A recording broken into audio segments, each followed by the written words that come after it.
Good evening and welcome to the North Rock School Board meeting where Dr. Gregory Pulaski is the proud superintendent of the North Rock School District. Thank you, Ms. Williams. At this time, ladies and gentlemen, we are open for public comments. Public comments. Public comments. When you do your public comments, please remember, you're not allowed by state law to discuss personnel. You are only to discuss issues that concern you or your child. At this time, you may state your name and proceed. Go ahead. I don't think I need it. I'm loud. My name is Christy Harshaw. This is my husband, Juju. Terrence. Our son goes to North Rock Middle School. Because we're on air, Okay, yeah. okay. I'm Christy. This is Juju. Our son is in 7th grade at North Rock Middle School. We've had several instances that we're just not quite happy with the way things have worked at the school. I've written a few of them down. We were made aware of racist comments being made by staff members to students. There are documented student statements of this inexcusable behavior. Our son has been sent to in-school suspension several times with no conduct referrals being made.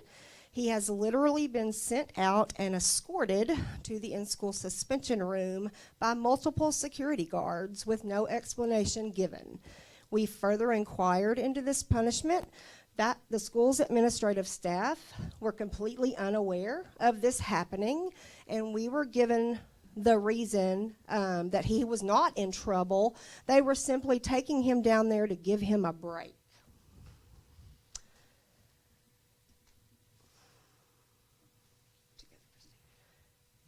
It's just targeted bullying. I mean, from staff members, and it just doesn't stop. Last year, it was brought to our attention. There was a fight that occurred with my son and another student. My son had been called a very ugly, racist name. After this happened, our son was suspended. The other student, there was never any discipline done towards him. And we do know that there were statements taken because they went and asked the rest of the kids, like, what happened.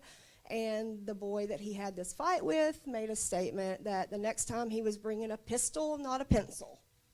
And this was written on a statement that a child they made. Nothing ever came of this whatsoever. So I have major, huge fears that something that huge happened, that it seemed more of an important thing to discipline our son rather than to protect the other children and staff members at that school. Okay. Ms. Sasha? Oh. Okay, thank you. Mm-hmm. All right. Are there other public comments? Are there other public comments? Are there other public comments? I officially call this meeting to order. At this time, we will have invocation and the salute from the senior high school by Mr. Justin Gilmore, who will do the invocation, and the flag salute by Jake Hale. Both students are from North Rock High School, where Dr. Louis St. Louis is the principal.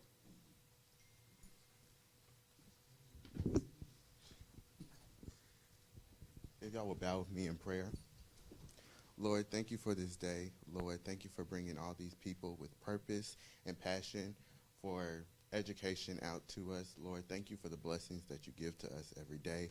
Thank you for the abundance of grace that you have given us over our lives. Lord, we thank you for anything that is going to happen, what has happened, and what you are doing right now. Lord, we thank you for what you did today. Lord, we thank you for what you did yesterday, and we thank you for what you're going to do tomorrow. In Jesus' name I pray, amen.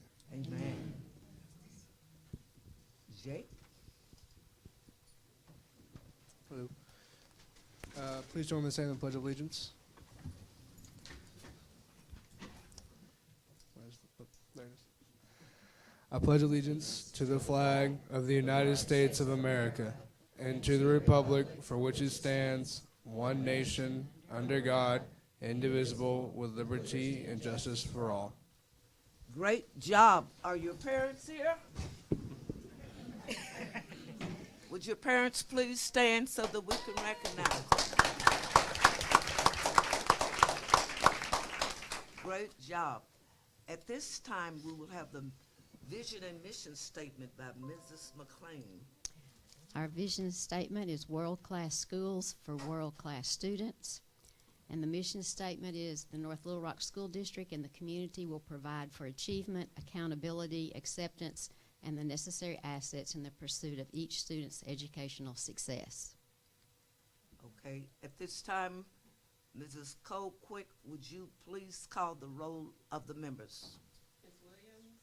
Here. Ms. Walkham. Here. Dr. Redden. Here. Ms. McLean. Here. Ms. Temple. Here. Ms. Carson West. Here. And Mr. Gill. At this time, we will have the recognition of people and events done by Mr. Williams from the Academy.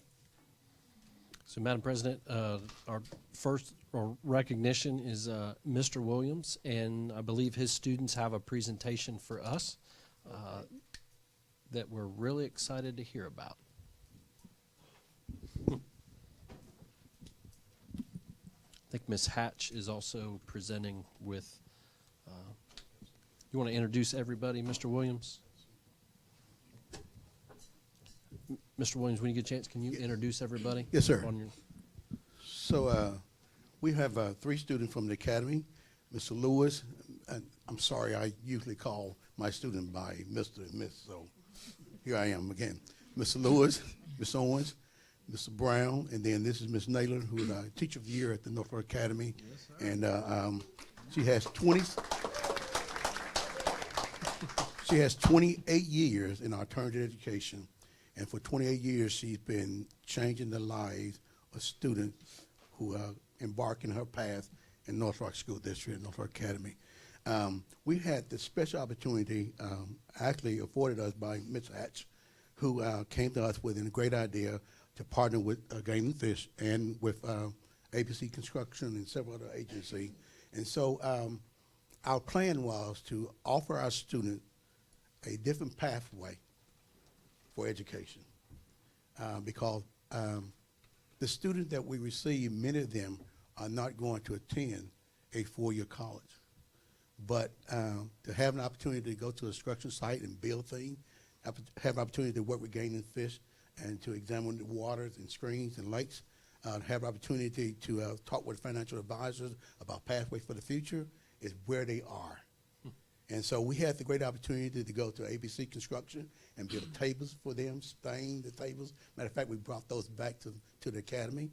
Had the opportunity also to go to a local pond there, or swamp land, or whatever it was, in the area of Fush Dam, Faulkner Lake Road. And those students were able to test the waters and just kind of see the bacteria and animals that live in the water. And we have a few more of those trips coming up. And so we have kids who are learning in a different way, and they're having fun while they learn. But what we also have is that the AB Construction decided that they wanted to offer our kids jobs for the summer. And so our kids are going to be in. So the idea is that, you may be in alternative ed right now, but you are not forgotten about. You are the future. You are our tomorrow, and we're looking forward to them making great contributions in our society. Ms. Naylor and Ms. Hatch and the team will share that. Hello, thank you for that introduction. That's so kind of you. My name is Stacy Naylor, and I've been teaching science at the alternative school. And we have Arkansas Game and Fish Stream Team students that are going to be presenting tonight. And this is Chris Brown, and this is Kaija Owens, and that's Deshaun Lewis down there on the end. So they are all going to be presenting different parts of the things they've been involved in and share with you. Alright. Yeah. So we partnered up with the Arkansas Fish and Commission. One of the explorer workshops we did was Louis Krill. We learned about native fish species in Arkansas. We each received a beginner fishing guide.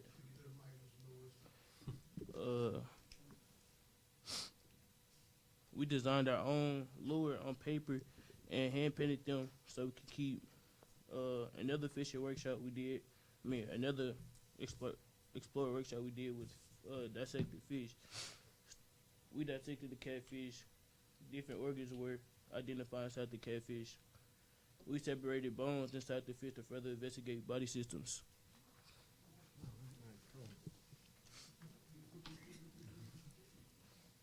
Another workshop we did was for the stream team, and we had to study the pH levels of the stream to learn if it was healthy or not. Half the group pushed water, mud, and algae into nets to learn about the macro invertebrates. Water pennies, frogs, crawdads, even snail shells were collected. Another activity that we did with the stream team, we did the 30-second shuffle, and we caught all kinds of macroinvertebrates. One of the stream health tests was to check the acidity levels of the stream. We also looked through our nets to see if we captured any microinvertebrates. Another event that we had at the academy was the Career and College Day. We met with 11 different colleges, employers, and 9 different community organizations. We also won giveaways, raffles, and we even got the chance to apply to some of the schools. What we got was business cards, lanyards, pens, backpacks, and brochures. Another Explore workshop that we did was for carpentry for the Mulhern Wilson constructors, where we built coffee tables and stood on them to test their structural integrity. And they were strong. We measured the boards to build the tables as perfect as possible, and we had to use geometry to ensure if the dimensions were the standards. Another station that we had was painting and staining. We got the chance to paint or stain the tables. They gave us a choice to paint or stain or do both to the tables, and we got to bring them back to the academy. Another workshop we did was with the HVAC, militant heat and air. This was a progressive station where each group added something to the project. We learned about crimping metal. We used bandsaw to cut metal. Another workshop that we had was electrical, and it was with Thompson Electrical Company, and the students used a measuring tape to measure where they would bend the pipe, and then they used the bender tool, as you see in the picture, and they bent the conduit at a 90-degree angle, and then students also got to do the offset bend on the pipe bender. That was really fun for them. And also, we had a financial literacy workshop by Primerica, and it was Thurlow Cobb that came to our school and presented. And he presented various scenarios for students to discuss related to smart financial planning. And students learned about compound interest and the value of paying off debt early. And each student received a How Money Works student workbook.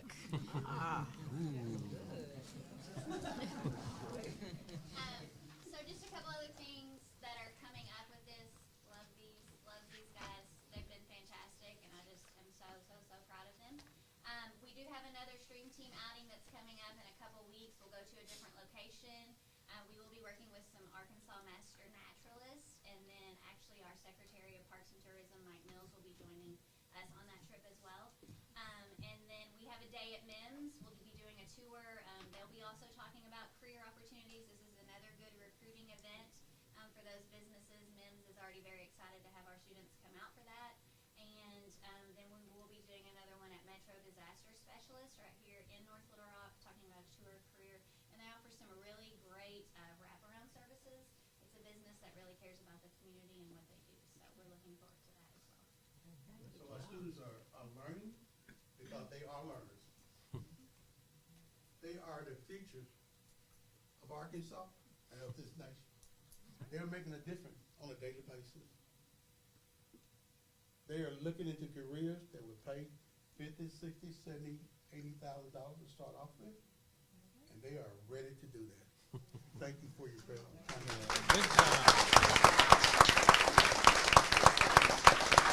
Would you all come up front with your parents so you could, Mr. Williams, you all need to come up front to get a picture. Your parents can come also, and the grandmother and the daddy, you all can come up. And the mothers.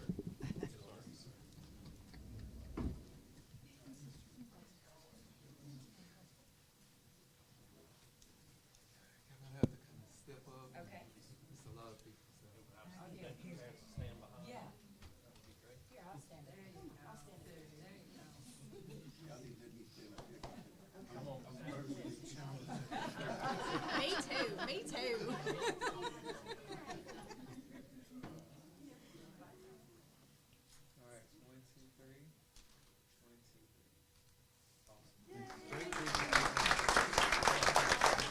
Great job.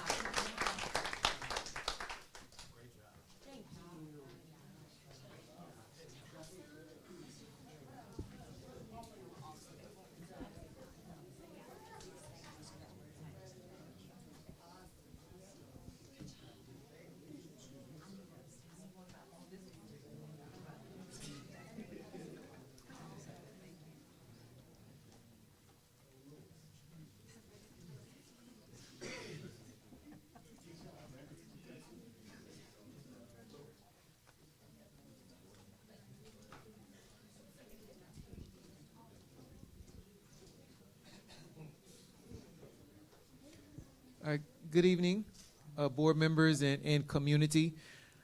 We have special recognitions now. We're going to start with recognizing some of our students who have represented us well on the athletic level, coming home with first place awards. So we're going to start with them. First, we're going to recognize the North Little Rock wrestling team. They set records at the state wrestling tournament. The team sent the most members that it ever has to the state tournament.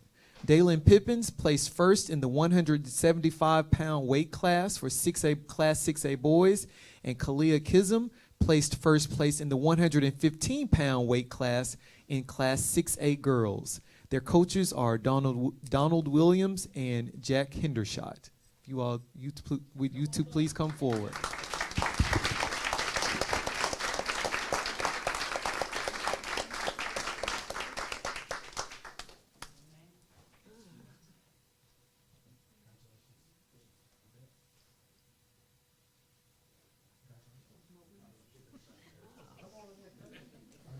Coaches.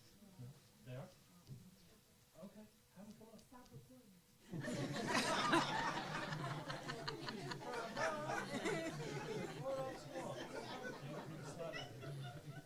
You can record all you want, Mom.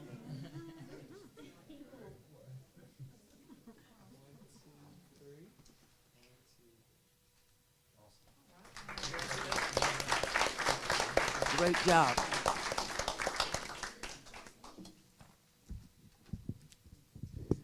Next, congratulations in order for Jake Hale on winning the boys 100-yard breaststroke at the Class 6A State Swimming Championship. Last week, Jake signed a swim scholarship for Missouri University of Science and Technology, where he will be studying engineering. Jake's coach is Dr. Brooke Reynolds. Congratulations, Jake.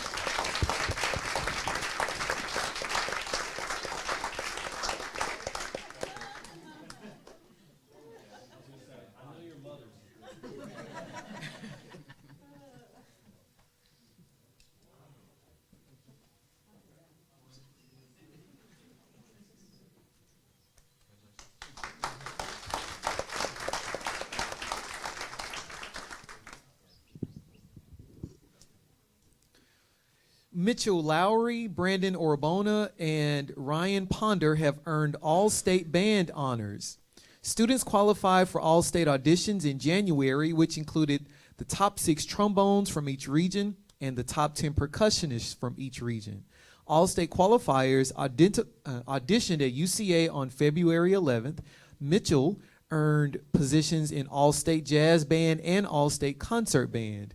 These students are in the top 15% of all musicians on their instrument for the entire state of Arkansas. And Miss Michelle Smith is the band director.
So next we'll recognize the 2022-2023 Superintendent Student Advisory Council. Dr. Paluski meets with many groups as he is seeking ways to improve the school district for students and staff. However, I know that his favorite occurs every second Wednesday of the month. Every second Wednesday of the month, Dr. Paluski meets with the Superintendent Student Advisory Council. This council is made up of 9 students from our secondary campuses. Dr. P treats these students for lunch and they can eat. And they tell it like it is. I think the food makes them just tell everything. Many of the students on the council have been in the district since kindergarten, so they have shared their experience throughout their time in school. After some sessions of talking about what's working and what's not working at their respective campuses, the group decided they wanted to tackle school lunches as their group project. So we invited the Child Nutrition Department to explain how they develop menus that are compliant with federal laws. They also explain why students can't have fries every day. One of our students said more students would eat if they offered smoothies. So at one of our meetings, the Child Nutrition Department brought over various types of smoothies along with some vegetables, swanky pizza, and other foods they'd like to try. The students had a sheet to rate each of the food based on texture, look, and taste. This was a fun exercise. That feedback has proven to be helpful to the Child Nutrition Department as they plan to introduce new foods and improve food items that are on the menu. These students are, and when your name is called, please come forward. 6th grader Annalise Morales.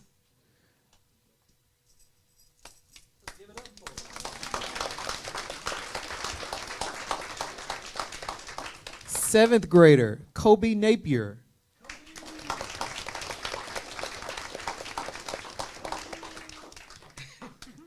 8th grader Holden Height.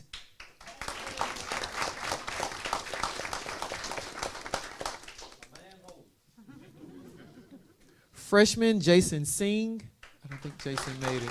Okay. Freshman Marquise Hickey.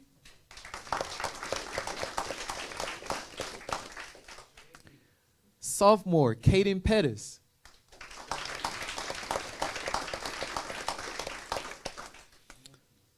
Junior Sang Nguyen.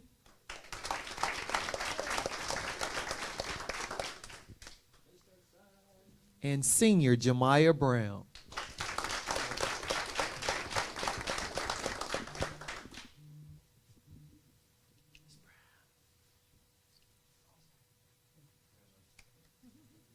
If their parents could come forward, we would love to take a picture with you. Come on up. But awesome superintendent advisor. And grandparents. Yes, stand behind them if you would. I'm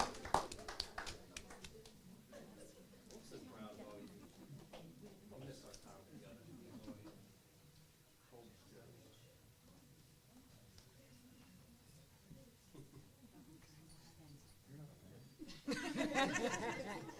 Details. Got everybody, Mr.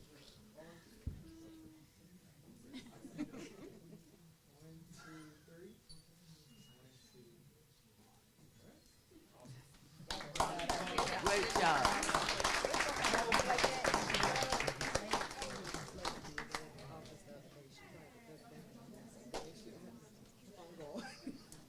We good?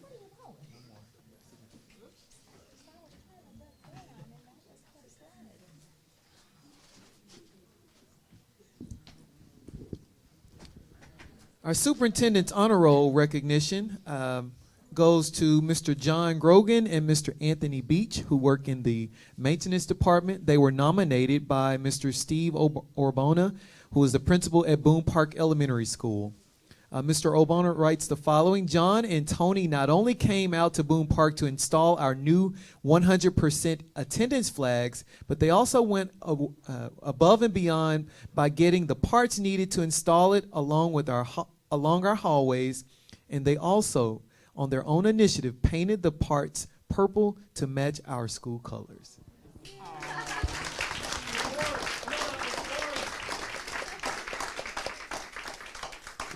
Supervisor Mr. Ward and Mr. Obama, very thoughtful. Mr. Ward, I'm gonna give that to you. Yes, sir. That's such a nice thing.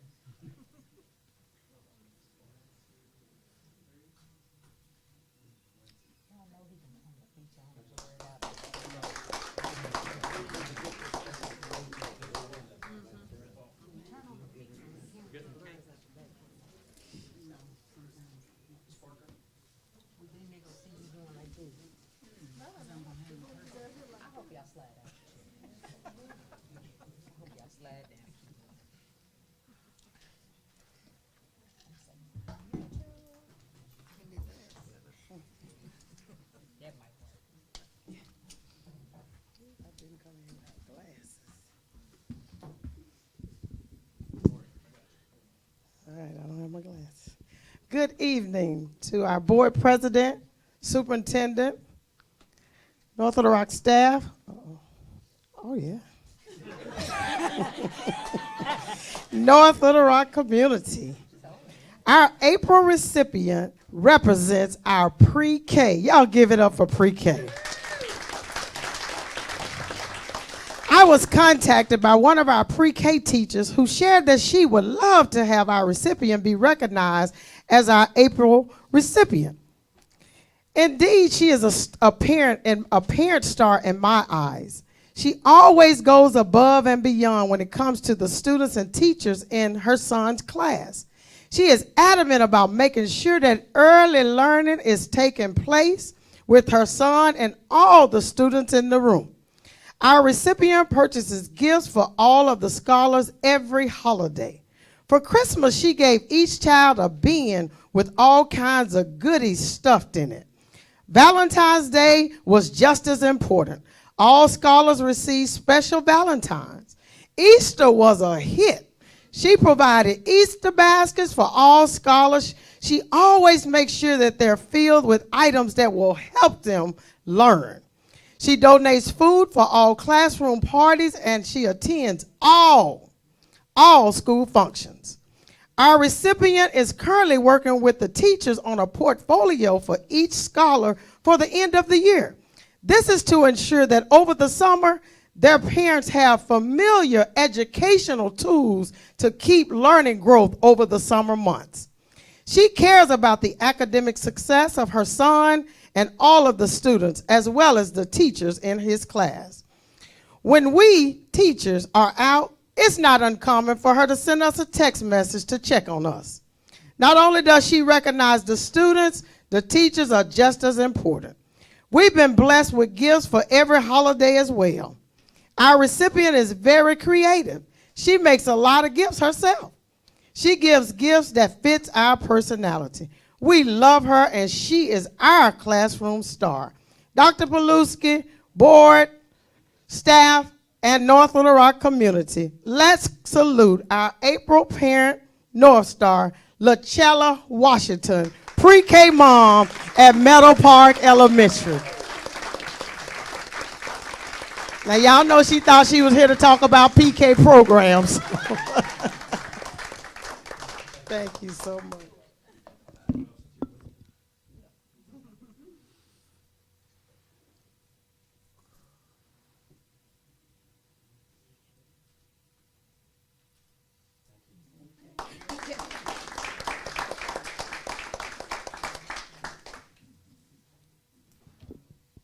Our great rising, charging up recognition needs no introduction.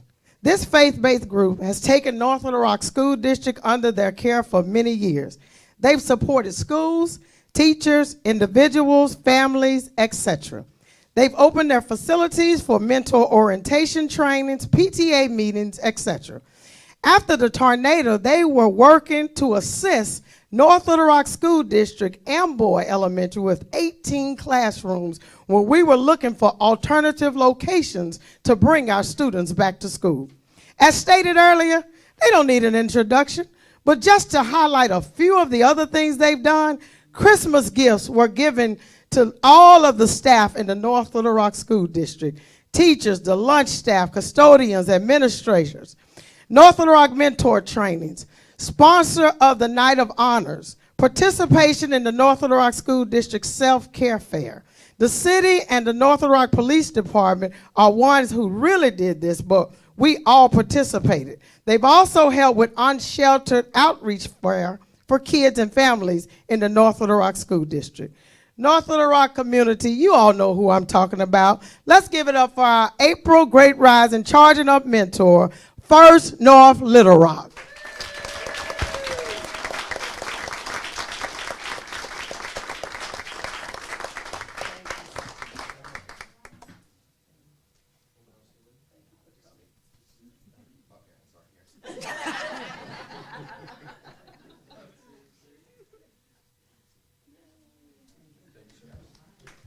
Pastor Tyler.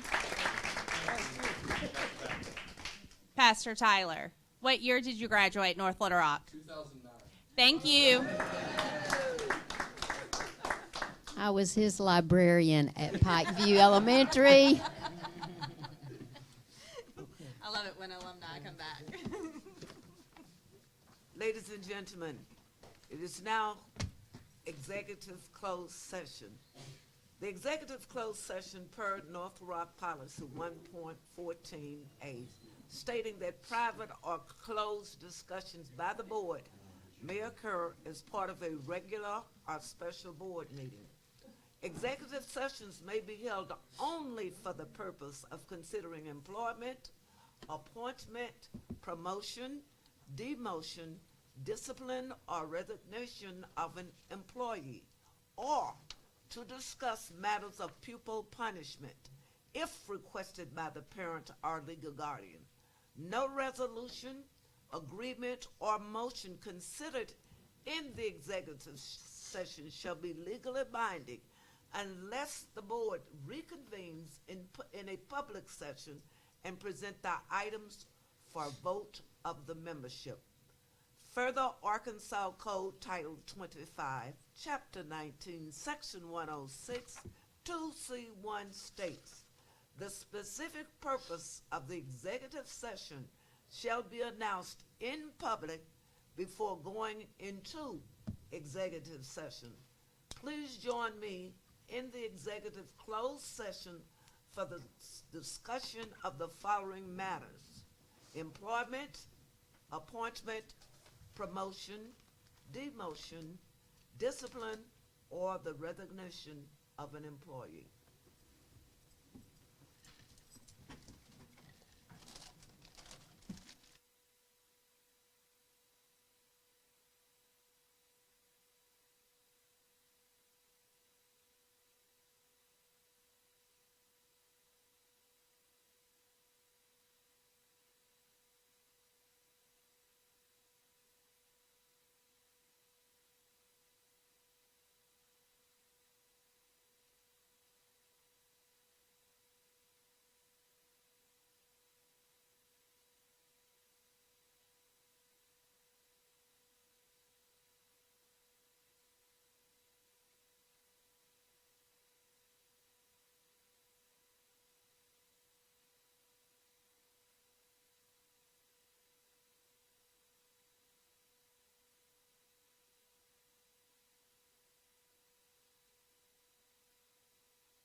Because it's so, and then you gotta roll it, but by the time you get the momentum to roll, it just makes so much sense. At this time, ladies and gentlemen, we will have board and superintendent communication working for the past month.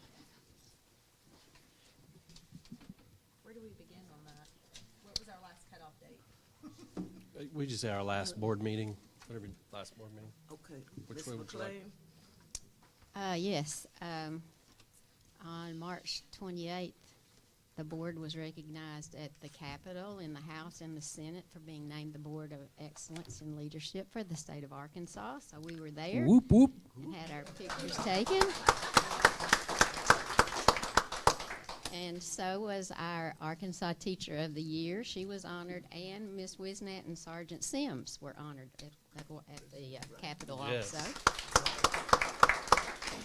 And then March 29th, we were in Tampa at the National School Board Convention. And that first day, heard from a renowned national speaker, Dr. Donna Beagle.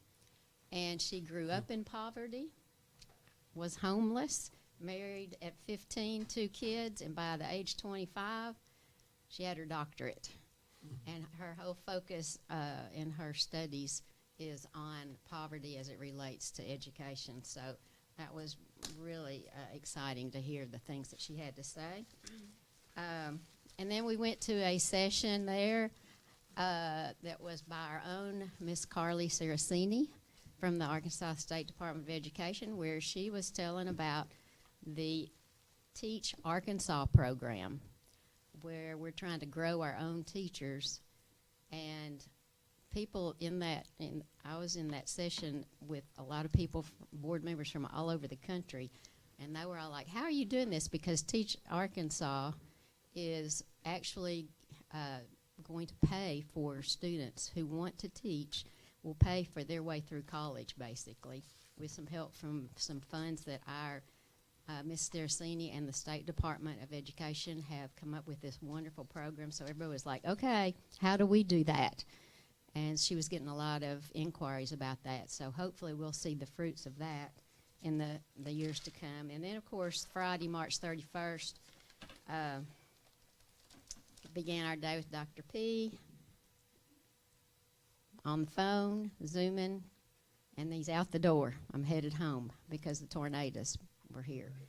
So that was a pretty rough day for all of us down there. And we did a lot of sessions down there on safety and security. And I even had people, y'all may have, I had people coming up to me that were from Arkansas, other places in Arkansas, and they know Chief Finks.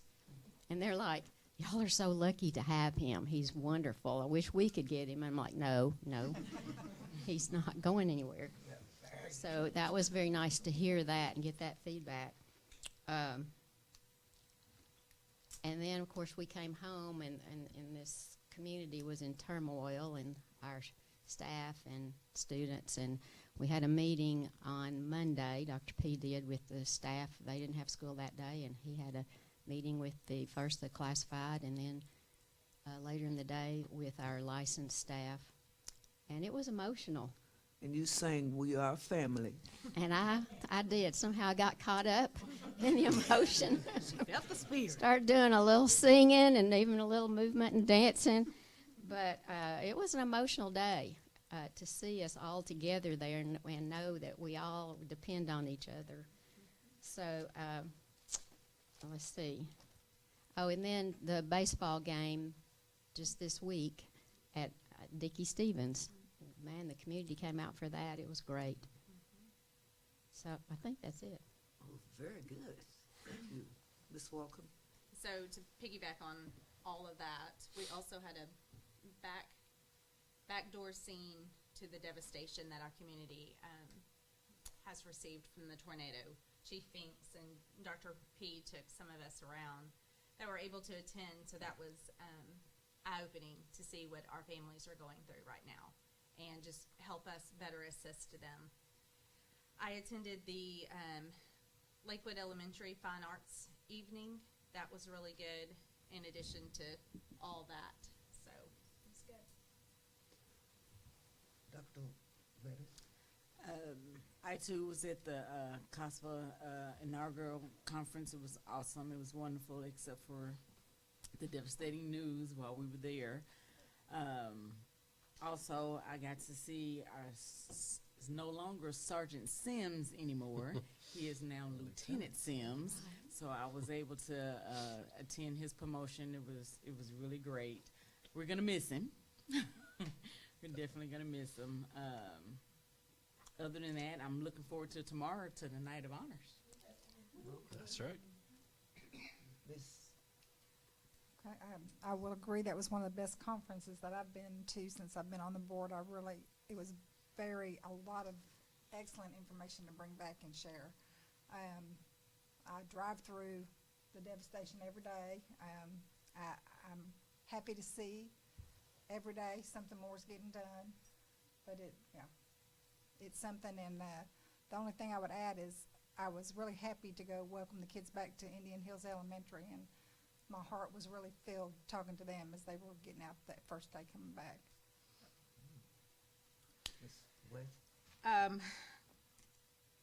Other than what we've already talked about, let's see here. I had a chance to walk the Amboy neighborhood with Ms. Yaw McNulty, and we had a chance to visit with some of the parents out in the area and just try to see some immediate needs as far as what, students, what they needed. And I felt really good about the fact we saw a truck of some young men. They were seniors. It was 3 of them.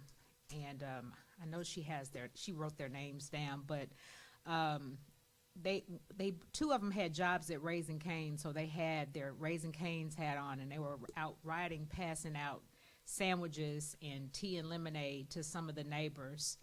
And I just thought that was really good how our students, even though their houses were impacted, because I live in the area too and still don't have internet, but you think about, we have great kids that are doing really, really good, and even though they're having issues and challenges themselves, they're thinking about other people. Got with Miss Riggins, tried to see what it was that she needed. Our friend Lisa with American Fidelity, she got us a few boxes of toothbrushes from Delta Dental to make sure that the schools were stocked with toothbrushes, and I told her I really appreciated that. And also Fun Wash gift cards that we were able to leave with Amboy so parents could wash if they needed to. Got with Miss Riggins and got her some personal hygiene products, and also some diapers, wipes. And then also I met up with Delta Dental yesterday, and they provided, which was so good, I was so happy to receive these, 100 hygiene packs for Indian Hills and 100 for Amboy.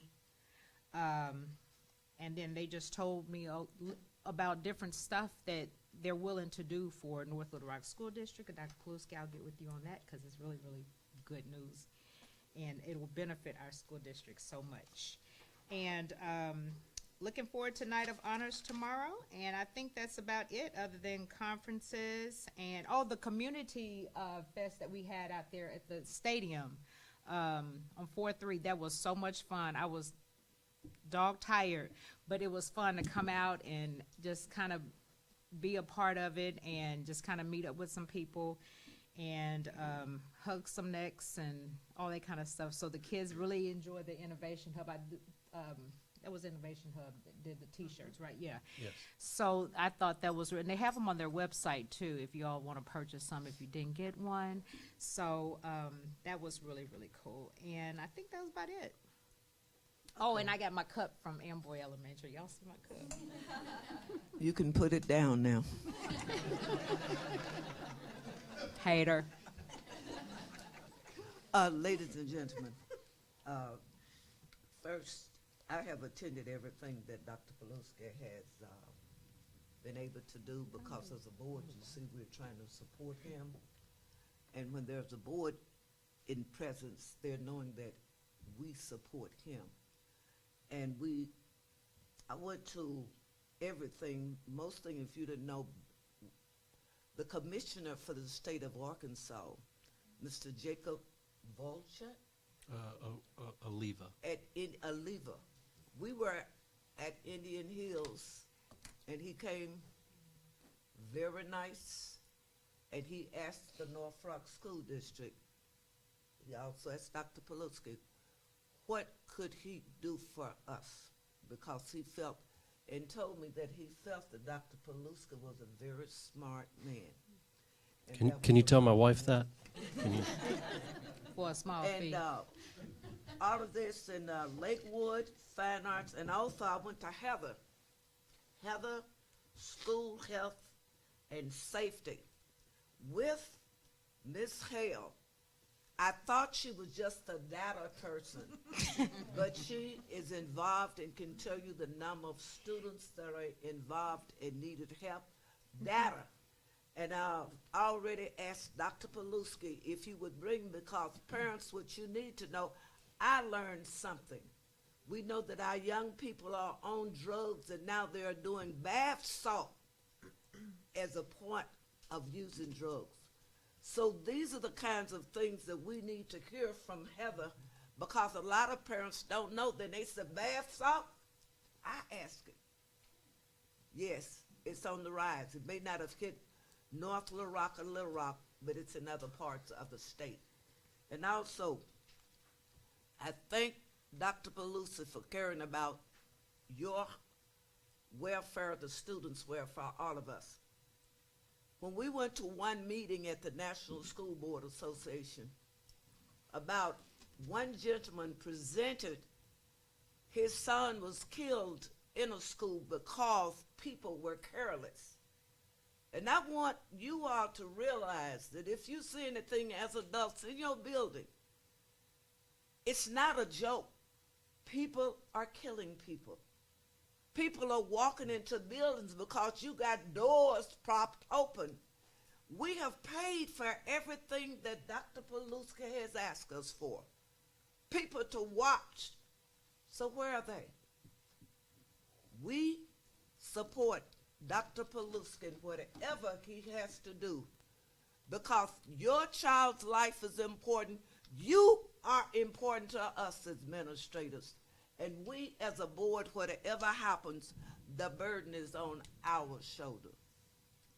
And yes, I had a great deal of compassion for the man. Can you imagine a man telling a crowd of 500 people how his son was killed in the school because somebody left a what? A door open. And I want to say, as my ending thought, game was good. Everything has been good, just everything. And we're still praying for those people who were impacted by the tornado. Everybody. So, we don't mention school and prayer together, but guess what? We'll do that silently. All right, Dr. P, it's on you. Yes, ma'am. Thank you, Madam President. I'll go very quickly. Many of these things had already been mentioned. I do want to mention that back on March 20th, Chief Finks and I met with Amazon, as you know, that is here in North Little Rock. They had reached out to us to see if we could help them if they needed to relocate. So we're trying to work with that as a community partner. You mentioned all of you recognized at the Capitol, as well as Lieutenant Sims, Ms. Wisnett, and Ms. Capri. You mentioned the conference. Certainly after that conference, coming back, our lives have changed from that day forward. We're all going to remember where we were, what we were doing when that tornado. And the only thing I want to say about that is how proud I am of our community, how proud I am to live in our community, and how proud I am to serve in our community. I think you can't go anywhere around North Little Rock and just see the outpour of pride in this community to help one another out in such a time of need. So I'm very honored to live here and be a part of it. We talked about Lieutenant Sims, his presentation. I had an opportunity on April the 1st to attend a first ever event here in Arkansas called Community Salutes. It was at the Chenal Country Club. For the very first time in Central Arkansas, we've recognized any student that plans to join the military. There was General Stubbs that is over the Arkansas National Guard, a lot of dignitaries. Very proud. And the whole point there is sometimes those students are ones that are left out. of being recognized for the ultimate sacrifice of serving their country and their community. Attended the Wildcat Foundation meeting this week. The game that everybody has talked about at Simmons Bank, at Dickey Stevens. I want to personally just thank the Meeks family who own Dickey Stevens for actually volunteering their staff that day. They did not accept one dime that day, and I'm so proud of our community and our students. They raised nearly $4,000 for students, staff, and family that have been impacted in the North Little Rock School District. So I'm very honored that they have done that. And last, this morning, very early, at about 7:15, was invited to the Arkansas Leadership Prayer Breakfast at the Governor's Mansion, and I was very honored to be a part of that today. Very good. At this time, there is not a legislative update, and that CPPC and the LPPC, there are no reports? No reports, ma'am. Okay.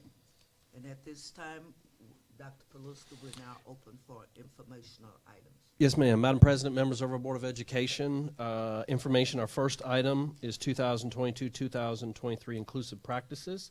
And I will invite our colleague, Dr. Stoll, who's going to do a very high-level overview. But I know, and I think, Dr. Redis, this is actually one of the things you had asked about, so we wanted to honor that. Dr. Stoll, welcome. Thank you. President, members of the board, Dr. Poliski, thank you for allowing me to do this tonight. And really, I have one person I need to thank. I think he's still here, Mr. Sella, who's back there in the back. He has gone and filmed our teachers who are here, and I'm going to have them come up. We're going to talk to you tonight about different types of inclusion in 3 different settings. He did a great video. They are the stars tonight. Their principals are here also. So I want to introduce them and have them come up before we show you the video. I have from Boone Park, Miss Strassner and Miss Hannah Grace. Hornbeck. I have them sit here. Their principal is here tonight, Mr. Orabona. And then Laura Kelty. She is from the high school. She's going to come up. Ms. Kelty. Our principal was not able to be here. And then Hunter Hernandez, who is from Glenview Elementary, and her principal is also here tonight. So I'm going to, instead of go through the few slides that I have, you've seen those slides. I've told you about inclusive practices. I want you to see how it's working. So I'm going to have Mr. Nannon. We're calling you that. If you can play the video for us, and then they'll be happy to answer any questions for you afterwards.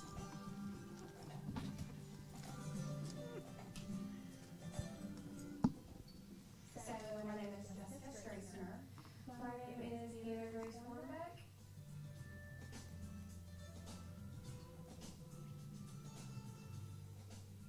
So having another teacher in the classroom this year has really been an amazing experience for not only myself but the students. They really enjoyed having another teacher in there. We collaborate really well together, and it really creates an environment for the kids to actually love learning. My co-teacher, Ms. Strassner, has been incredible with accommodating my kids and accommodating me. She's made a little center for me, so I have the space and I feel very included in the classroom.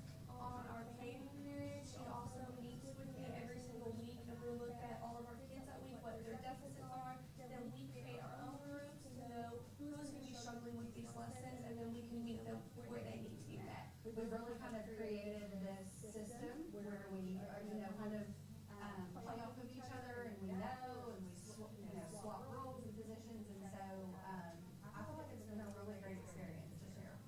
It's had challenges, we've had to share classrooms, we've had to learn how to take every management, but we've come together so well and been like, hey, I like to do it this way, I like to do it this way, how can we do this together? And so she's been really good at collaborating, and it takes a lot of planning to do, but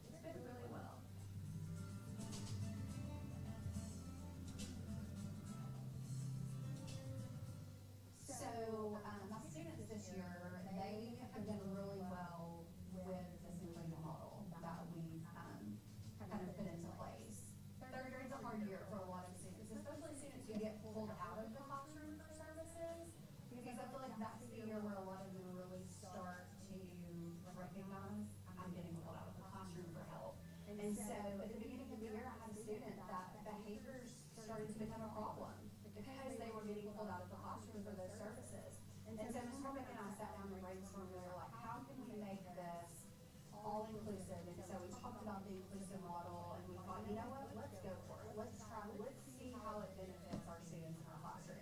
The most success I've seen are with my special education kids and the kids that are in RTI or the lower students who don't receive services. My kids have grown tremendously on their NWA scores this year.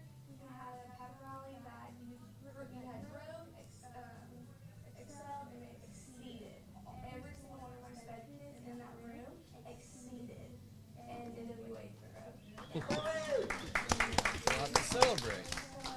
They have loved this model, and it meets them where they are, but they're seeing third grade content all the time. So now when they take their NWA test, they see that third grade content they've seen all year. I just taught them how to modify and give them accommodations to help them succeed. And that's the biggest thing, is they're seeing this content everywhere, and so it's really helping them to excel. And so across the board, my students who have placement and my students who do not, they've all excelled because they get that opportunity to work with their peers that maybe don't understand it. And so, you know, they're getting that opportunity to help and be the teacher. So I feel like all my students have benefit from it this year.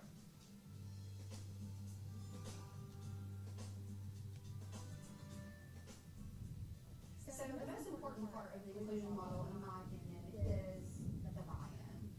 You have to have two teachers that truly believe in it and are truly willing to do what it takes. Ms. Horbeck and I have really decided that the inclusion model that we wanted to represent was both of us as teachers helping these students in any way that we could. So the inclusion model we are implementing is that we both are the teachers up there. So we do during math the I do, the we do, and the you do. The I do and the administration are both up there. We're teaching together. She'll teach a little bit, and I'll teach a little bit. We're walking around, but we are both teaching the lesson. And then the we do, they are working in group, and she is walking around with them helping out the group work, and I'm pulling the group. How I base my group is while we're doing the lesson and we do the thumbs up, do little assessments, I'm checking to see who's struggling a little bit with that lesson. And then I pull those kids who are struggling back to the small table so I can just give a reteach of that lesson and really map to where they need those skills. And then the you they do individually. And so, you know, we both sat down and said, yes, this is exactly how we want to do it. We've done it, and from day one, it's just been, you know, this amazing process to see unfold and see the progress that our kids have made, because we were like, we're 100% in. Our goal is not just I'm with the group of my special education kids and she's with the gen ed kids. We really want to include everybody so no one knows who is the special education teacher, who is the gen ed, and our goal is no one knows who is the special education kids in the classroom. No one would know if you walked in. So that is our goal. We're both on the board teaching, and then we're both together. My name is Hunter Hernandez.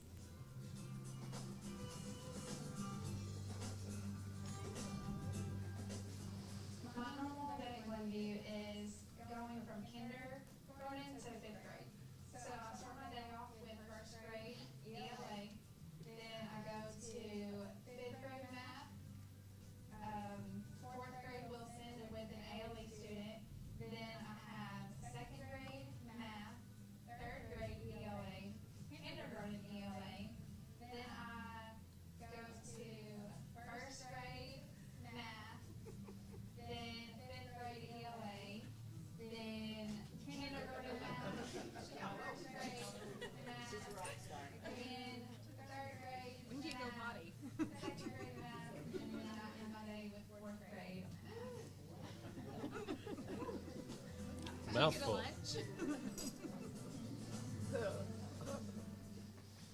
So most of my grades consist of a parallel teach or a one assist, or one teach, one assist. And so a lot of times I go in that classroom after collaborating with the teacher about what they're doing in that class. If any of the students, not just my students, need help on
a day with the prep period, and I have time then to pull students if I need to, whether they are special education or regular education. I can pull them during my prep period. I can pull them during my flex if it's a day that we're allowed to pull during flex. And I pretty much just work with my students as well as possible. Some of those classes can be kind of small, and some of them are regular size, but the majority of the time, my classes are just intermingled, and we do everything all on the same level. Definitely do differentiation, but everyone is essentially doing the same thing at their own pace and at their own level.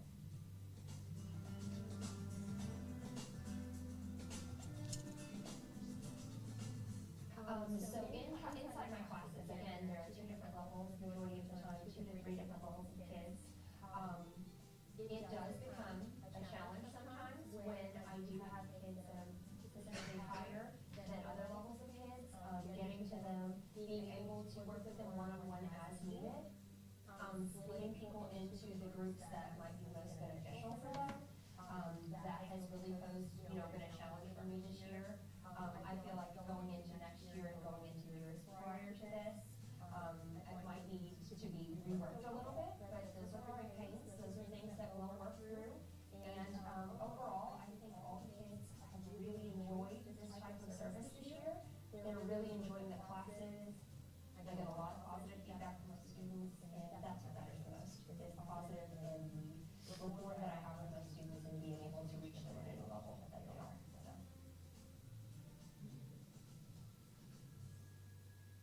So, I just wanted to real quick explain to y'all the different models. So these two are using a co-teach model. Miss Kelty is a dually certified teacher. So she's certified in special ed and English. And that is a model. So she is teaching inclusion without another teacher. And she's teaching regular education kids and special education students. Volunteered to do this. We did not ask her to do this. She came to me and said, hey, I'm certified in both these areas. I know this is a model. Can I do this? And so that is why her room looked very different. And then Hunter Hernandez is doing, as you can see, Superwoman walk. But she's going in and she's doing 1 teach, 1 assist, and still pulling small groups for Wilson and pulling them out of class. So I'm going to let you ask them any questions. Their principals are here to also, if you want to ask them anything about how it's working or what it looks like. Whew. And great job, ladies. Great job.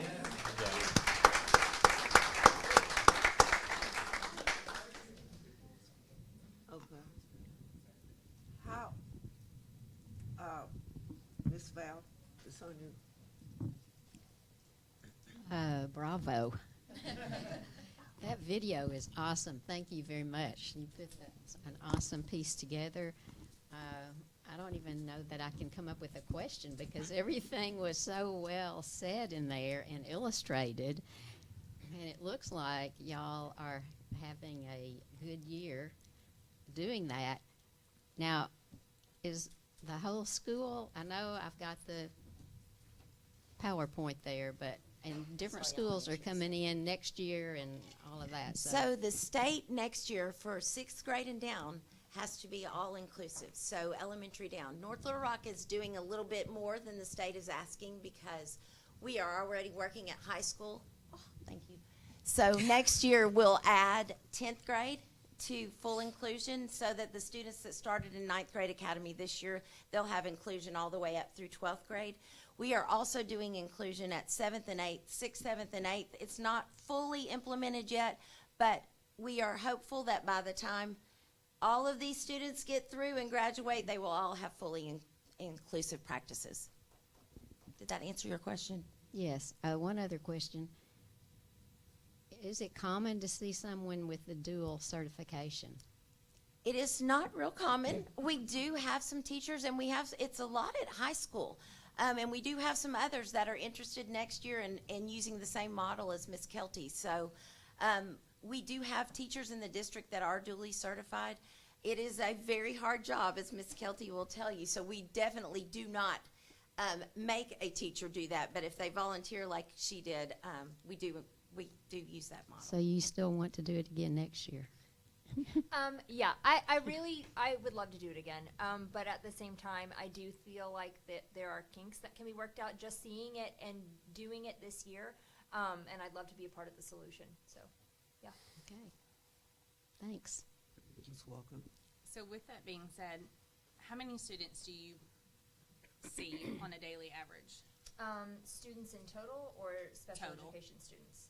I mean, I have normal sized classes. So, I mean, I can have a class anywhere from, 30 kids and down. So, depending So on. you still have a full workload Full in workload. addition to doing additional duties? Yes. So we would call you a team player. I hope so. Absolutely. Superwoman, thank you. Yeah, So no kidding. shall I ask how many students you see? Because I've seen you whenever we've done our walks on one-on-ones. I've seen you with 4-to-1. So what's your day look like, Superwoman? Well, kind of like I said in the video, I start out, it kind of just depends. I normally start out with first, and I just kind of work my through all the grades. I see every grade twice, so one for language, one for math. Sometimes it's more with Wilson because we do have dyslexia students who need that extra intervention. So I see at least 25 to 30, sometimes more than 30 kids in a day. And I try to get that 30 minutes in each group, and then sometimes I can get it, sometimes I can't. Just depends on with, our other caseload with annual reviews and everything. But for the most part, I'm seeing every group for 30 minutes twice a day. That's pretty awesome. So I'm going to ask, do you get a potty break? Do you get a lunch? Because I heard a prep period here, and I know you're in elementary, and I see that we're duo over here, so I'm going to assume that we tag team. So how does that look like? And let me rephrase. Are there kinks that you see that you can come to Leanne and say, hey, let's do this instead, or possibly this? Yes. I have redone my schedule probably 10 to 15 different times, just working things out. Yep. A lot of my prep times are first thing in the morning, and then I get that 30-minute window before we dismiss. I have worked out a schedule where I do have a lunch now. It's 30 minutes. Okay. But there are a lot of kinks that could be, because I think inclusion can be really good. It can be really good. Even just having one extra person there would be really beneficial, because then you could really use that inclusion and do the co-teach model and have those significant successes. I'm having successes, but I know without a doubt I would have 10 times more if I could just spend 10 more minutes with my students. I get that. So. Thank you for that. Board members, we're actually losing Miss Hunter also. So after the meeting, I'm not happy with you, ma'am. But I love you anyway. And ladies, thank you for what you're doing, the model. And I like the co-team. I love that you're hitting it both together. You're working together, collaboration. In my mind, that's awesome. So you, all 4 of you are super women, so I appreciate that. Thank you. All right, Rochelle, I know you got questions. Dr. Redis? You don't have questions, but yeah, I do. This is your baby. First of all, thank you, Leanne, because this is what I asked for, because I'm a visual learner, and so thank you guys for your presentation. I do have a couple of questions. You mentioned super lady, because that's all I can call you. The scheduling. How do you do your IEPs? So a lot of times I just don't get to see my kids that day. A lot of times I'm having to schedule meetings. I try to work really hard with the teachers whenever they can meet, or the parent. I mean, the parent's the number one. So whenever they can come in, and if they're coming in person and not having to do a phone conference, I want them to come in. So if it's at 1 o'clock or 12 o'clock in the middle of the day, that's what we're doing. A lot of times I spend, after school doing my IEPs. It's a lot of paperwork. You can't really try to rush it. Don Lee's probably mad at me because she's always sending stuff back to me. I try not to rush it. So it is a lot of work, but it's just time management. And once you kind of get it down, you're good. I'm going to say I'm doing a lot better now than I was doing our first 9 weeks. Sure. So It's the process. It's the process. So how are, this probably is a Leanne question, how are we going to determine which models will be done at each site? So we're doing that based on staffing. So Boone Park is real lucky because they have 2 special ed teachers. That's how they're able to do that model. You know, I would love to have as many special ed teachers as y'all would let me have, because the more teachers we have, that's going to be the different type of service we can give. Right now, not even that you would let me have, it's a shortage of special ed teachers nationwide. So, you know, we are going to make the model work with what works best for that campus, and we let the teachers have a voice in how they want to do it. They make their own schedules, of course with our help and their principals' help. So it's gonna vary from campus to campus depending on the number of special ed students in that building and the number of teachers that we have there.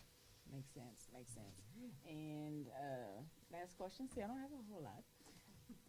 You kind of already answered it, which is so that the current special ed teachers that we have, they have some place to go because we need more, in other words. We do need more. If we could have more, I would love to have more. Oh, sorry, it is. Self-contained. Yes. How are we gonna include? So here's my view on this. It's not necessarily the state view on this, but I think there's always a place for a self-contained classroom. We have students that are cognitively low. We still want them to go into the regular classroom when they can, but North Little Rock, my view is that we will always have a self-contained classroom because we have students that have more severe needs that need to be met. The state would like us to, if they're taking the ACT Aspire, push them in as much as we can into that regular classroom. But at this point, we do have some students at Glenview. Ms. Hernandez has a young lady that has gone two now. I have a 4th grader and a 3rd grader that they've been in self-contained since probably kindergarten, and they just took their first ACT Aspire this year. They're doing phenomenal. I was told today with our 3rd grade, she wrote full sentences on her ACT Aspire today in math. So they are really excelling. That's a big deal. So like our goal is to the students that can come out, we want them to come out, but we are not going to ever do away with our self-contained program because we have students that are going to need that service as well. Thank you guys. Awesome. Ms. Temple? Yes, an awesome presentation. And I hope you feel free to speak up with the things that you're seeing because I know this first year, different models, you know, I'm sure you're encouraging all kinds of feedback. Are y'all together all day long? No, I see K through 4, and so right now I'm only co-teach mainly in 3rd grade because that's our focus right now to see how it is. I started in 2nd, but then schedules are different, so we talked about next year they can't teach like math at the same time, so I can be in both times because my goal is to be there during core instruction. So right now I see her in the morning for during her entire math lesson I'm there. I go to 4th grade, I pull out a group and I teach 4th grade. And then I come back in there and I do rotations for literacy. And then I leave and go to 2nd grade for the rest of the day. So as of right now, no, I'm not in there all day. I wish I could be. The kids wish I could be. But I'm in every grade. I'm just trying to figure it out. So we've already started to figure out 2nd grade to move their math time to be at the end of the day so then I could co-teach with her and still meet both needs. All right. Thank you. Ms. Wade? I just want to say good job, ladies. I can definitely appreciate you all working together and just kind of making sure you work for the common good of the student and for the school district. That's what it's about. It's about making sure that we educate each child. And, you know, my mom was what they call it SPED now. Since I was about 6 years old all the way up until I was in high school. So it holds a special place in my heart, and I can appreciate the fact that I don't have, you know, you don't have to see children being pulled out and isolated, like made to feel like they're different. And I can appreciate your dual certification. That's something that's very important, and you're right, not too many people have that, but once you get those instructors that do have it, you just have to make sure that hang on to them, and just if you feel like you have opinions or if you have thoughts on it, by all means communicate that, because I know Dr. Stowe want to make sure that she hears from you and do the right thing as far as the SPED program and including everybody, and we want to make sure that you all have the tools that you need for that. So I just appreciate what you're doing. Thank you. Okay, good evening, ladies, and thank you for your presentation. How will you measure progress other than the IEPs? What do y'all want to take that? I mean, You don't have to rush y'all at once, just one person. we do our NWA is a big thing, and then I have one student who is ID that we considered moving into self-contained last year, and this year he is now getting 100% on third grade level, not modified, not everything. It's third grade, what every other kid's taking, 100% on all the spelling tests, all the math tests, and so he was going to be in self-contained, and now he is our star student right now. That's great. And so that is our biggest progress. We need to just clap on that. Yeah, that's great. That's what I'm talking about right there. That is our biggest progress, is that now he's actually learning the content, their grade level. He's not being pulled out, and he is scoring so high. I think his NWA, he went up 20 points. Wow. But my biggest thing is he is getting A's on his third grade level test that we are not modifying. He is excelling. So that's where I'm seeing my progress, not just on the IEPs. It's on that third grade level or the grade level content. Okay, more answers to that? Mine's the same way. I look at NWEA. A lot of our teachers, they are already pulling small groups as well, and they are also monitoring and progressing. So I look at their stuff. We have CFAs. We do exit tickets. I look at all of that progress. I may not be able to be in their planning periods, but I'm always collaborating with those teachers and looking. And it's the same way. Like, I'm able to see my students. If I can't be in there and they're able to do an assignment on grade level and make over an 80%, that's progress. So we're definitely looking at anything that they do. If they even write their name on a piece of paper, I'm looking at it. So I look at it all. So in my class, it's a little bit different because I have so many different variations of ability. I see progress in some areas, and then some areas I'm not seeing progress. And so that's the part where I really feel like there are some kinks that need to be worked out. Because these kids were either previously in a resource room and now they're in an inclusion setting, it is posing challenges. And I'm seeing across the board in most subjects, some kids are really, really thriving in it, and then some are really not. And so that's where I'm looking at progress and I'm seeing, but then I'm also seeing the ones that I'm not being able to reach, and I'm like, okay, got to pull one more of my prep, or I've got to figure out some way to get them. And there's not always that many hours in the day. And so. And you had nothing to say? Oh, yeah. So, so like Ms. Hornbeck said, we do NWA. We also do progress monitoring. We have students that are in intervention, RTI. So we kind of just bring it all to the table and look at it and compare. Are we seeing growth? And if we're not, then we try to, okay, why are we not? So really just, like all of the teachers have said here, looking at everything that the students do, and saying, okay, what goals do we want them to meet? And just using everyday things, exit tickets, even behavior, the behavior that we're seeing and the behavior that we're not seeing.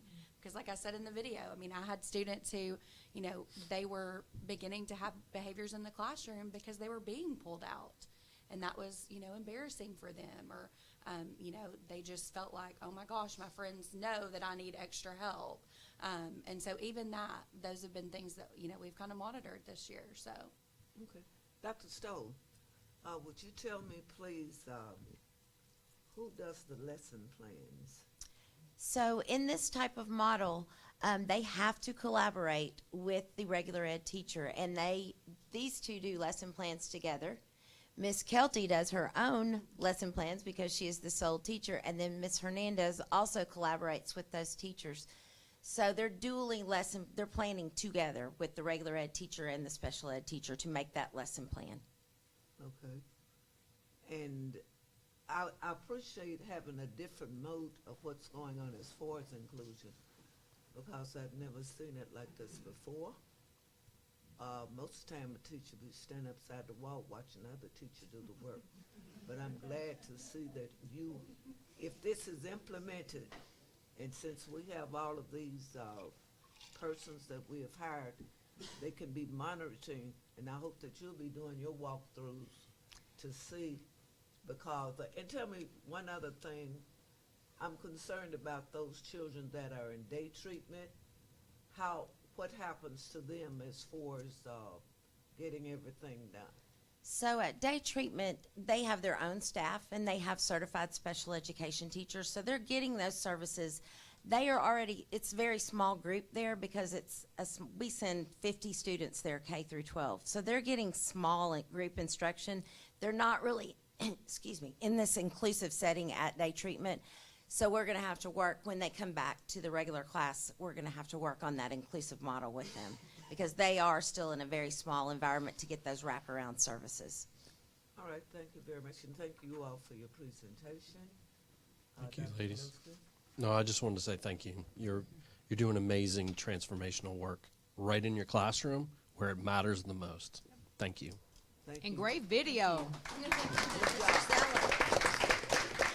Yes, thank you, Mr. Sella. Dr. P, while we transition, Thank you do very we much. still have a program where we're paying our teachers to go to the special ed to get their certification? At one point in time, did I we can not find do it out that? from you from, usually in high need certification areas, we do offer that, but I can check with Mr. Smith. Okay. Sure. There are programs, we aren't doing them, but like lots of the colleges, I guess I could sit down, sorry, Crystal. Lots of the colleges are offering for special ed teachers to go, free tuition. The state helps pay for tuition. We do have a Grow Your Own program. We use interns from the colleges as paraprofessionals that are working on their special ed certification, and we have hired a great number of those interns. When they finish their paraprofessional training here, they become special ed teachers in our district. Okay. Thank you. Dr. Stowe, if you don't mind, in next week's weekly board report, could you share some of that in your Sure, area? I'll do a paragraph on all those programs. And yep. We'll get together and share Thank you. that with you. So, Madam President, members of our Board of Education, 11.2, our information item is parent and family engagement and our mentor program, and really needs no introduction, but our colleague, Ms. Crystal Barker, is going to give you a very high-level overview. I know you've all read the presentation, and just want to welcome Ms. Barker.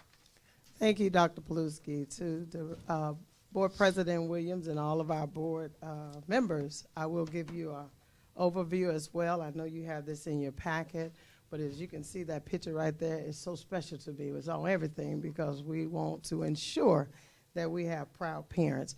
This presentation was presented to you on March the 16th. Due to our change, we are now here in April, and there are a few updates. The purpose, we've already talked about it. I just want to make sure, just kind of revisit some of the terms that we use to ensure that the community understands when we talk about our visitor, volunteer, and mentor. Visitor is a person that may enter the building and is escorted by a staff. That person does go to our front office staff, present their license, and their, look through our Raptor system. But again, the key to a visitor is they are escorted by someone in the school throughout the time that they're there. Our volunteers are persons that have completed our online background check, have been vetted by the system, and they will receive that lanyard that I showed you, I think, at the beginning of the year. But they are in the school for a specific task. They're there to either PTA or something that they're working on. They may be there to read. They may be an organization that's come in, but they do have a specific task. And same somewhat with our mentors. I'm charging up, remember, stands for Unique Potential. they're there in the building for the same thing, for a specific task, whether that's working with a group of students, whatever has been deemed by the discretion of the principal and or our counselors or whomever that those persons are working with. The next slide just is a reference to those persons that work directly under the parent and family engagement for the new North Little Rock School District by schools. Just a reminder, a parent facilitator is a person that's certified staff, where our PEPs are our persons, as you can see the many blanks, they are not in every one of our schools. So just wanted to have that there. Just some of the things, I do the Parent Hour of Power on Monday nights, and just showing some of the topics that have been covered. Ms. Williams, I heard you reference Heather Newbern, and she will be coming again to talk about those things that you referenced. She has joined our parents to share our PBIS. And one of the things that I do with Monday nights, I'm always reaching out to our department chairs, or I'm listening to see things that I hear. Is this something we need to ensure that our parents are familiar with? Some of the upcoming topics will be more so geared to parent education around helping those parents that have referenced getting their GED and financial literacy. But I'm excited about the things that we're doing, but I would love to see more attendance, and I do go through every avenue that we have available to me to reach out to our parents to attend. The next sheet is just data from our Raptor dashboard. Just wanted you to see that. Of course, since March, it has increased, but I wanted you to see around the 12 o'clock hour, the time that most of our visitors are entering the schools. And you can see that's probably around lunchtime. And on the other chart, you can see that most of the time has been in our classrooms. So just wanted you to see some of the data and the reports that we can pull from the Raptor system to ensure that we're aware of what's taking place in each of our buildings. Again, the next slide talks to some data from Raptor that shows you by the organization who's in the building or who's going into the buildings. And this information comes when the person completes the online application. They can select one of those areas, and one of the things I'm going to be looking at with Chief Fix and the team is going in and maybe updating some of the tabs that can be selected. As you can see there under the organizations, we have the Reads, Faith-Based, our Rotary Club, and none, when they click none, when they go to the school, they did not verify which one they were going in at that time. When they get to the school and check in, they'll say, I'm with Faith-Based or whatever. So I don't know if it's just a rush, but I really want to speak to our school staff. I'm going to take none out because I want them to speak to specific who they're coming with and what other organization. The other part of this is the affiliation. You can see the relationships, the parent and family, and you can see our numbers have changed. I wanted to, since this presentation was prepared, we have some substantial growth where parents in those different affiliations to our students have been in the building. Those are the minutes and the time that's shared. And again, like none, I want to remove other because I just tried to capture every area that I thought made an affiliation to our students. And that slide says attendance matter all day, every day. And I know we all agree to that. And that slide is there because one of the biggest things around this position is ensuring that parents are informed and educated on that ESSA score. The 15% of attendance that is engaged into that score is one of the biggest things that I work on, trying to ensure parents, you have this much. You can, when they come to me and speak about a school grade, first thing I ask is how's the student's attendance and what are the tardies? And I said, you know what, you play a major role in this because you can bring this up one letter grade by just getting them to school and getting them there on time.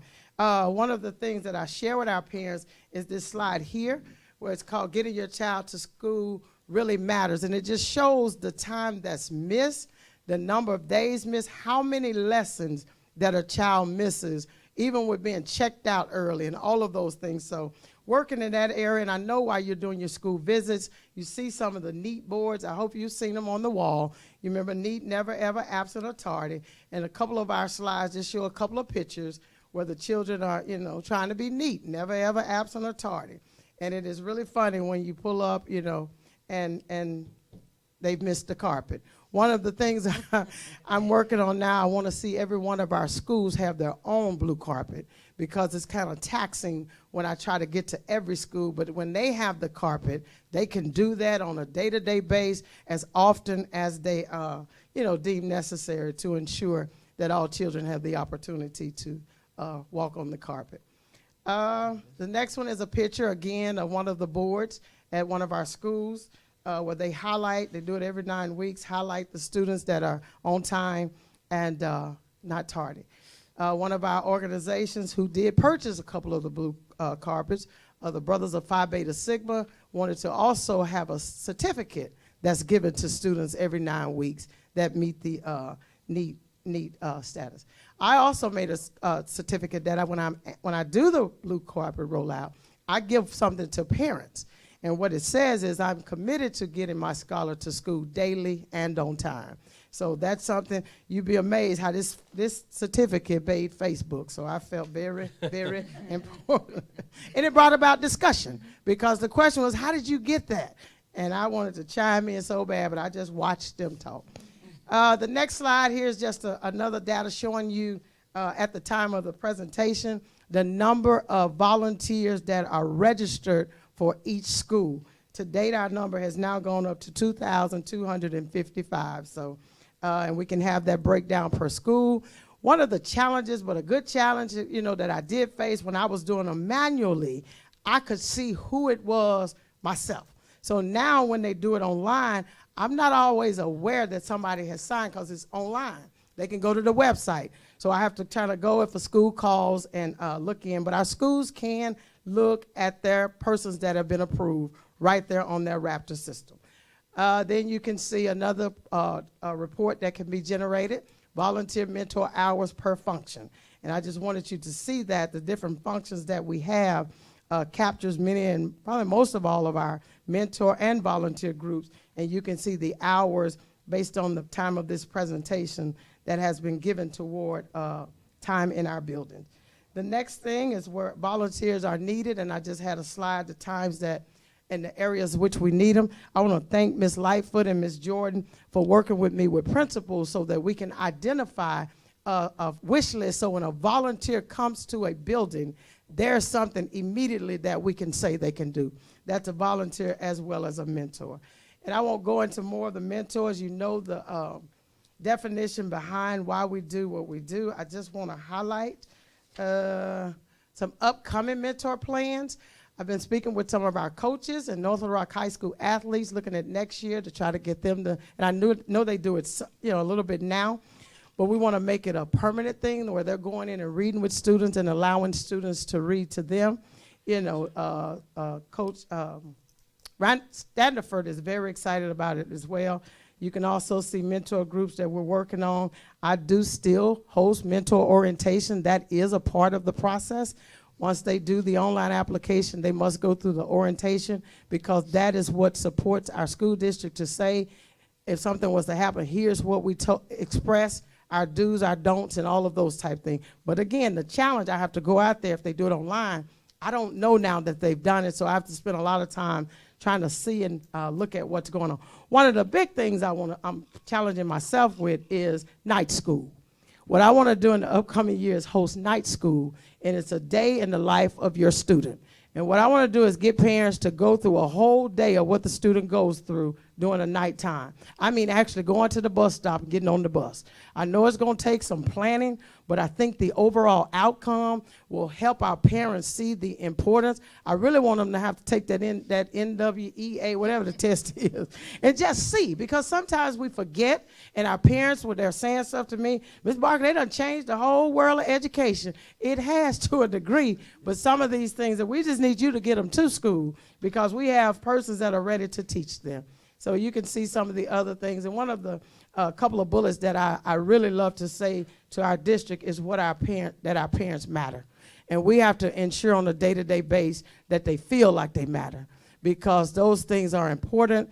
Our customer service and our hospitality is one of the things that I know we all do, but really stress that we try and ensure that our parents feel appreciated, because I know when a parent feel appreciated, the children feel appreciated, and they want to be there and all of those things. And in closing, I did state that we had Volunteer Week. If y'all see that says 2022, I don't know what I was thinking that day, but the actual 2023 is April 16th through the 22nd is Volunteer Week. But in partnership with our district PTA, we're going to host a reception at the Chamber of Commerce on May 30th, drop-in appreciation for all our volunteers in our school district. May 30th? May 30th for the reception. Yes, but April 16th through the 22nd is actually National Volunteer Week for 2023. In closing, my slide says we all contribute to and are responsible for the reputation for hospitality and quality service provided by the North Little Rock School District. Thank you for listening. I will now open up for any questions. If there are none. Ms. McLean? Mrs. McLean? What would we do without you? Thank you, Ms. McLean. You are the know-all, do-all, I think. I'm impressed every time you get up to the microphone. Oh, I don't know how you seem like you wear 50 million different hats all the time. I didn't know that we got so much information from Raptor. Yes. So all those reports, that's nice for you to be able to see that. But you stay busy, that's for sure. And everything that you're doing matters. These parents, reaching out to them, everybody, we're always having discussions on how can we reach these parents, and you're out there doing, okay? And I'm going to, Dr. Lightfoot, in her little weekly report, had a quote in there. I think it was Ralph Waldo Emerson. He said, your actions speak so loud, I can't hear you speak. Your actions speak very loud, and we appreciate you. Thank you so much, Ms. McLean. Great presentation. No questions. It was Thank very you. thorough. Thank you. Thank you, Ms. Walker. Dr. Lettis? Phenomenal. You know that. Awesome. Thank I you, tell you Dr. that, Lettis. but I want to publicly say you are awesome. Well, thank you. And thank you. I agree. Thank you. You're all right. No, I'm just playing. As far as the blue carpets, how many do you have, and how many do you need? I have one, but a couple of our One? schools have, purchased it was donated by, again, our brothers of Phi Beta Sigma. Okay. But 2 of our schools have made me aware they've purchased theirs, but we do have a plan to get every school one. So you already have a plan in place. Yes, You don't. but Okay. we'll sure listen to yours as well. Well, you know, I will get on the phone and I find know some what you're money doing. for somewhere. Yeah. Okay. It's really nice. It's really catching. Okay. That was just making sure that we all had a Okay. blue carpet. But okay. Thank you, Ms. Person. Did you just say that you were recognizing these volunteers? Yes, ma'am. Where We're doing a drop-in volunteer appreciation on May 30th at the Chamber of Commerce. I'll give more out. It's in my report this week, but I'm working with PTA to get the time. Okay, The 'cause time. you know, for years we always had it at a church or at North Rock East Campus where everybody could come together, and I don't think we even gave them a meal. We just gave them a certificate. Right. And, you know, and I really like that idea because I think people do more when they can see that, Right. hey, they appreciate us when we're doing this. And you'd be surprised at what a certificate, Yes. because some people never had one. We plan to have certificates as well as hors d'oeuvres and then a token of appreciation that they'll all walk away with. But next year we do plan to have a more structured time where Right, they all have come something in. big. Yes, You know, North absolutely. Rock is big. Yeah. You know, it may be old, but you never, what you say, don't break something that's not broken. Right. That's right. And those, I can always recall, that's what I was saying, I know we can't do it this year because Right. of things, but next year, just have plan it. Absolutely. Because it's really nice. No It speeches, will. nothing, you in charge, just fight. And we gotta build it. All these cafeterias, We do. big as everything, so. Absolutely. Give them a little, you know, do what you do. Yes, ma'am. And thank you for your presentation. Thank you, Ms. B. All right. All right. No, I just echo everything, and I just want to recognize you for your leadership. I mean, with this entire tornado impact, I can't tell you how many people have reached out to me, and I've said, you have to speak with Ms. Barker, and she has done that effortlessly with our churches, our community, our city. Just she does a lot, but she's done so much here recently with all of our families that have been impacted. So thank you for your leadership, Ms. Barker. Thank you, Dr. Lewis. Thank you, board. Yes, Lonnie. Okay, Dr. P. Yes, ma'am. Rolling right along. 11.3 is both of our school performance directors. I'm going to ask them to come up. Ms. Lightfoot, our Executive Director of Elementary School Performance. As you well know, they don't need an introduction. And Mrs. Jordan, Executive Director of Secondary, and Dr. Stoll are going to give you just a high-level overview. It's hard to believe we're getting ready to close this school year and start the summer, and I think everybody on our team, I think we're down to 150 days until we open the next school year. So it definitely starts with closing this one out and starting summer school. So they're going to give you a high-level overview of what we have planned. So. Highlights. All right. Good evening, Madam President, our esteemed board, and Dr. Paluski. If you allow me to introduce myself and Ms. Jordan and Ms. Stoll for our Summer Learning 2023. It's to inform the school board about our plans for this year for our summer school and extended year services. Our summer school will be 15 days. We will start on the 12th and end on July 7th. It is 5 to 6 hours a day. We have 2 secondary primary locations and 8 elementary schools. Our transportation is provided and is no cost to families. Our goals are to provide students with a range of opportunities in order to maximize their academic success, and we will be offering opportunities for our children that have fallen behind, also with our students with attendance as well. They are expected to attend daily and arrive on time. Excused absence for only up to 2 days are allowable, and any student missing more than 2 days will be dropped from the program. Okay. Our individual campuses are Ridge Road, Amboy, Boone Park, 7th Street, Glenview, Meadow Park, and Crestwood, but we will host Indian Hills at Lakewood this year. Students will be strongly recommended to attend for insufficient growth measures from their fall to winter in WEA scores and missed 10 days or more for attendance and failing grades in reading and or math. Okay. These are just some enrollment numbers for each campus. Lakewood and Indian Hills are combined, and this is the overall projection, and that is a projection on the high side, and what we anticipate to staff personnel for transportation and resources to run summer school. Good evening. It's good to see all of you, Madam President, members of the board, and Dr. Paluski. This is the secondary section of the presentation. We will be having summer school at each campus that you see listed here: 6th grade, 7th and 8th grade, the Center of Excellence, and the North Little Rock High School Academy students will attend depending on their grade band at those particular locations. These are our projected enrollment numbers for the grade bands. And this is how we propose to staff the middle school section. And this is the proposal for high school. They're very similar in terms of how many staff it will take.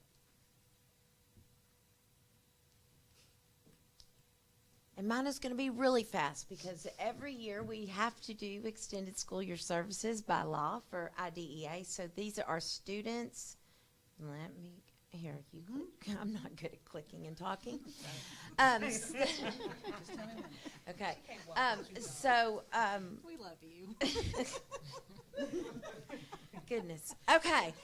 So our location this year will be at North Little Rock High School, where it's been every year. These are our most significant cognitively impaired students.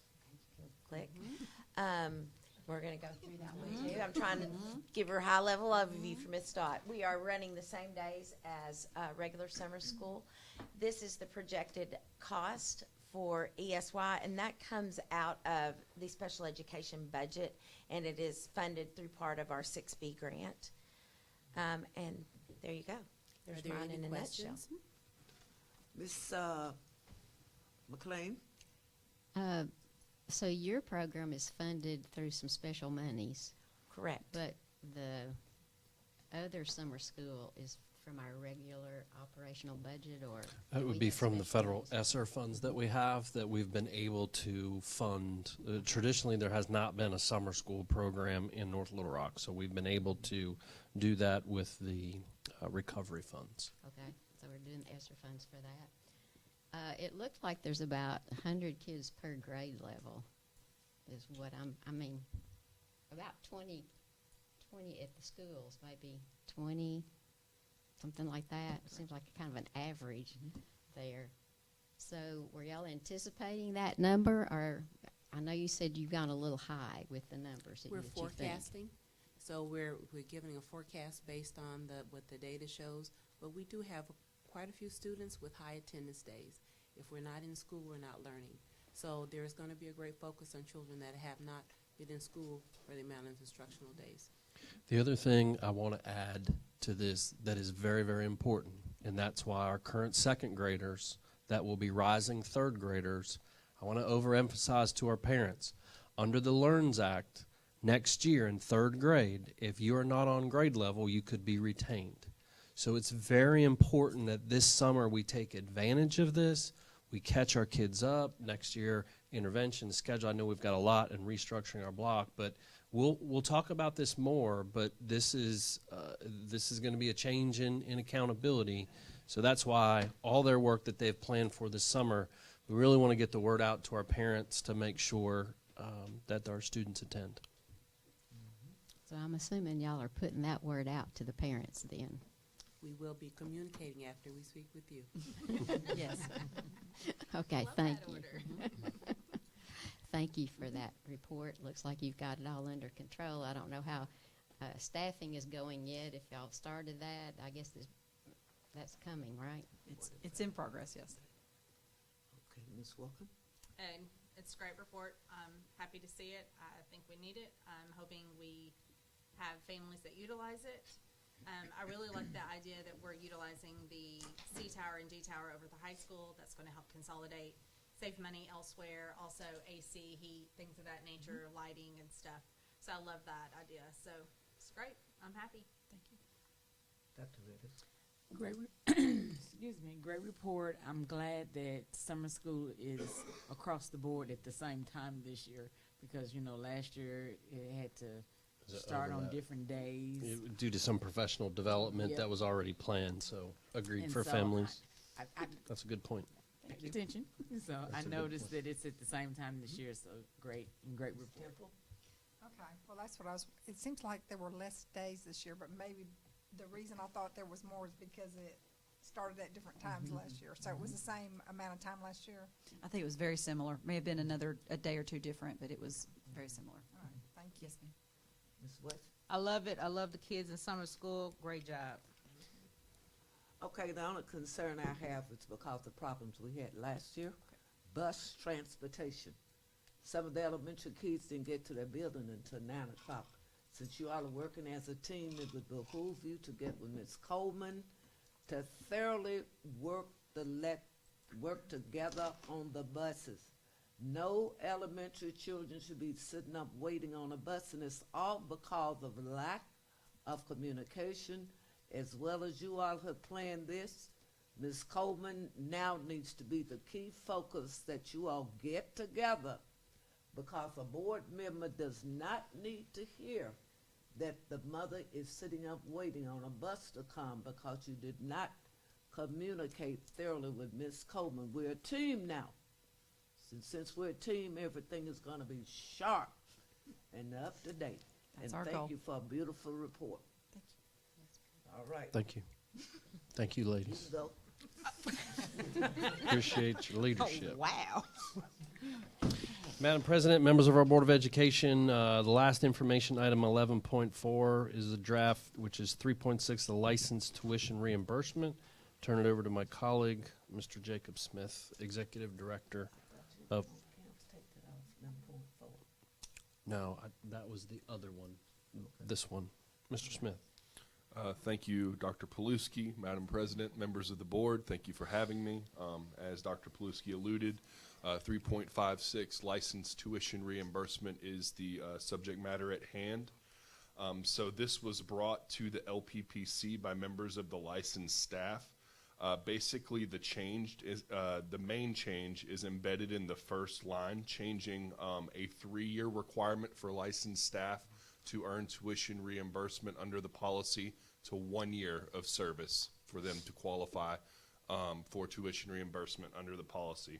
There was some also antiquated language that referenced the desegregation plan, which is no longer in effect at North Little Rock School District, and so that was cleaned up under the guidance of Mr. Beckett and things of that nature. At this time, I'll take any clarifying questions you might have.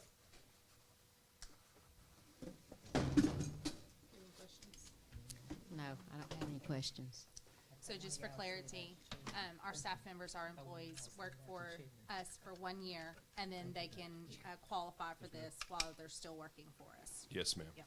Just wanna make sure. Licensed staff. Yes. Yes, ma'am. Thank you. Any more questions? Okay. Thank Okay. you, Jacob. she Good, says great bye. presentation. You guys are very welcome. Informational piece, Yes. Ma'am. not to be voted on. Thank you, Mr. Smith. Thank you. Would you like me to proceed with action items, Ms. Williams? Employment personnel. Yeah, members of our, Madam President, members of our Board of Education, action item 12.1 is the employment of personnel.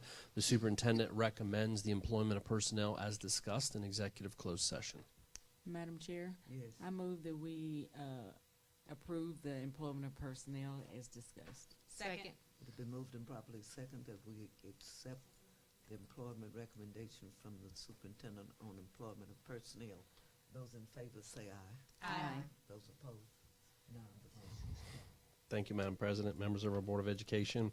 The next action item is 12.2, which is a draft of the 23-24 North Little Rock School District certified or licensed salary schedule. I will ask Mr. Brian Brown, our CFO, and Mr. Jacob Smith, Executive Director of Human Resources, to come forward to do a high-level overview. As we all know, to kind of set the stage with the LEARNS Act that was recently passed in regards to raising the minimum or the beginning teacher salary to $50,000, as well as those teachers above that receiving $2,000. I'm going to turn it over to these gentlemen to provide the overview as well as our recommendation as we near trying to get contracts out to our teachers as soon as we can. Gentlemen? Yes, sir. Thank you again. So as Dr. Paluski said, the draft 2023-2024 certified salary schedule, and members of the board, this was completely driven by the LEARNS Act. So we have taken language. We are taking a similar approach as other school districts had, because there are still questions in regards to how all of the dust is going to settle in regards to funding.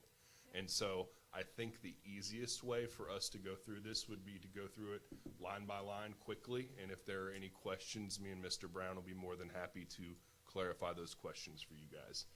So a beginning teacher, per the LEARNS Act, is going to have a $50,000 minimum starting salary. That is what the first row references.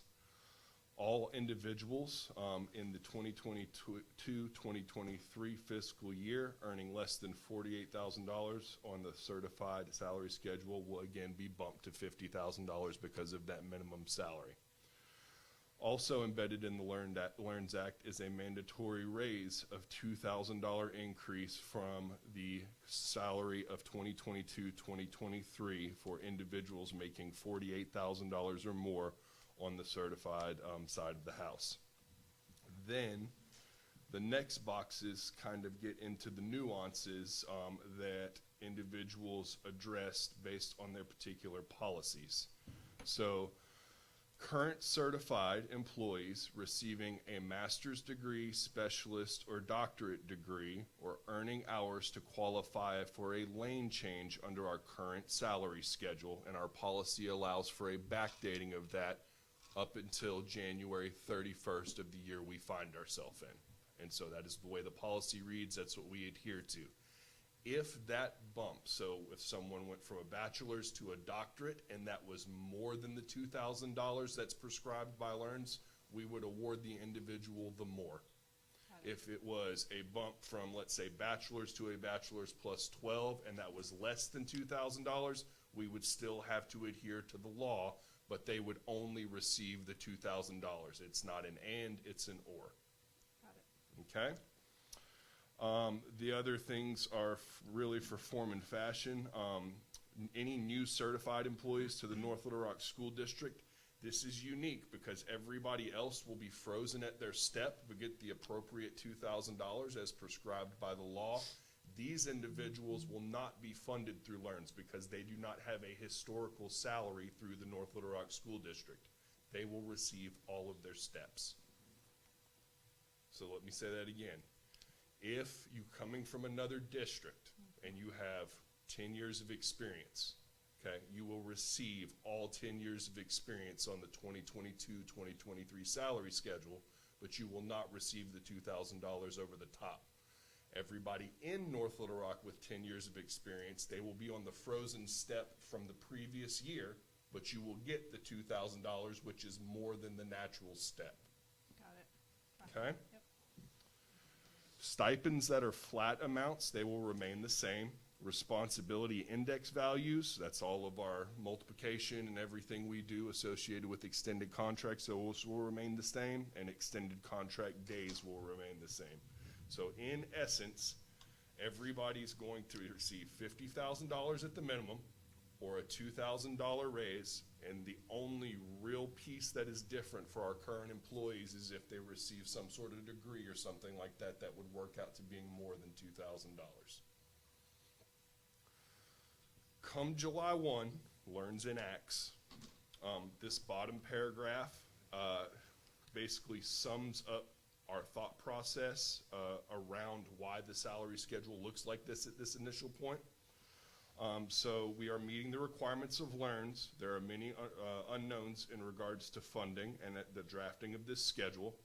The salary schedule is proposed so the district can generate contracts and begin the new school year on time with a physical salary schedule to look at and reference for individuals not only coming in but are existing within the district on the certified side of the house.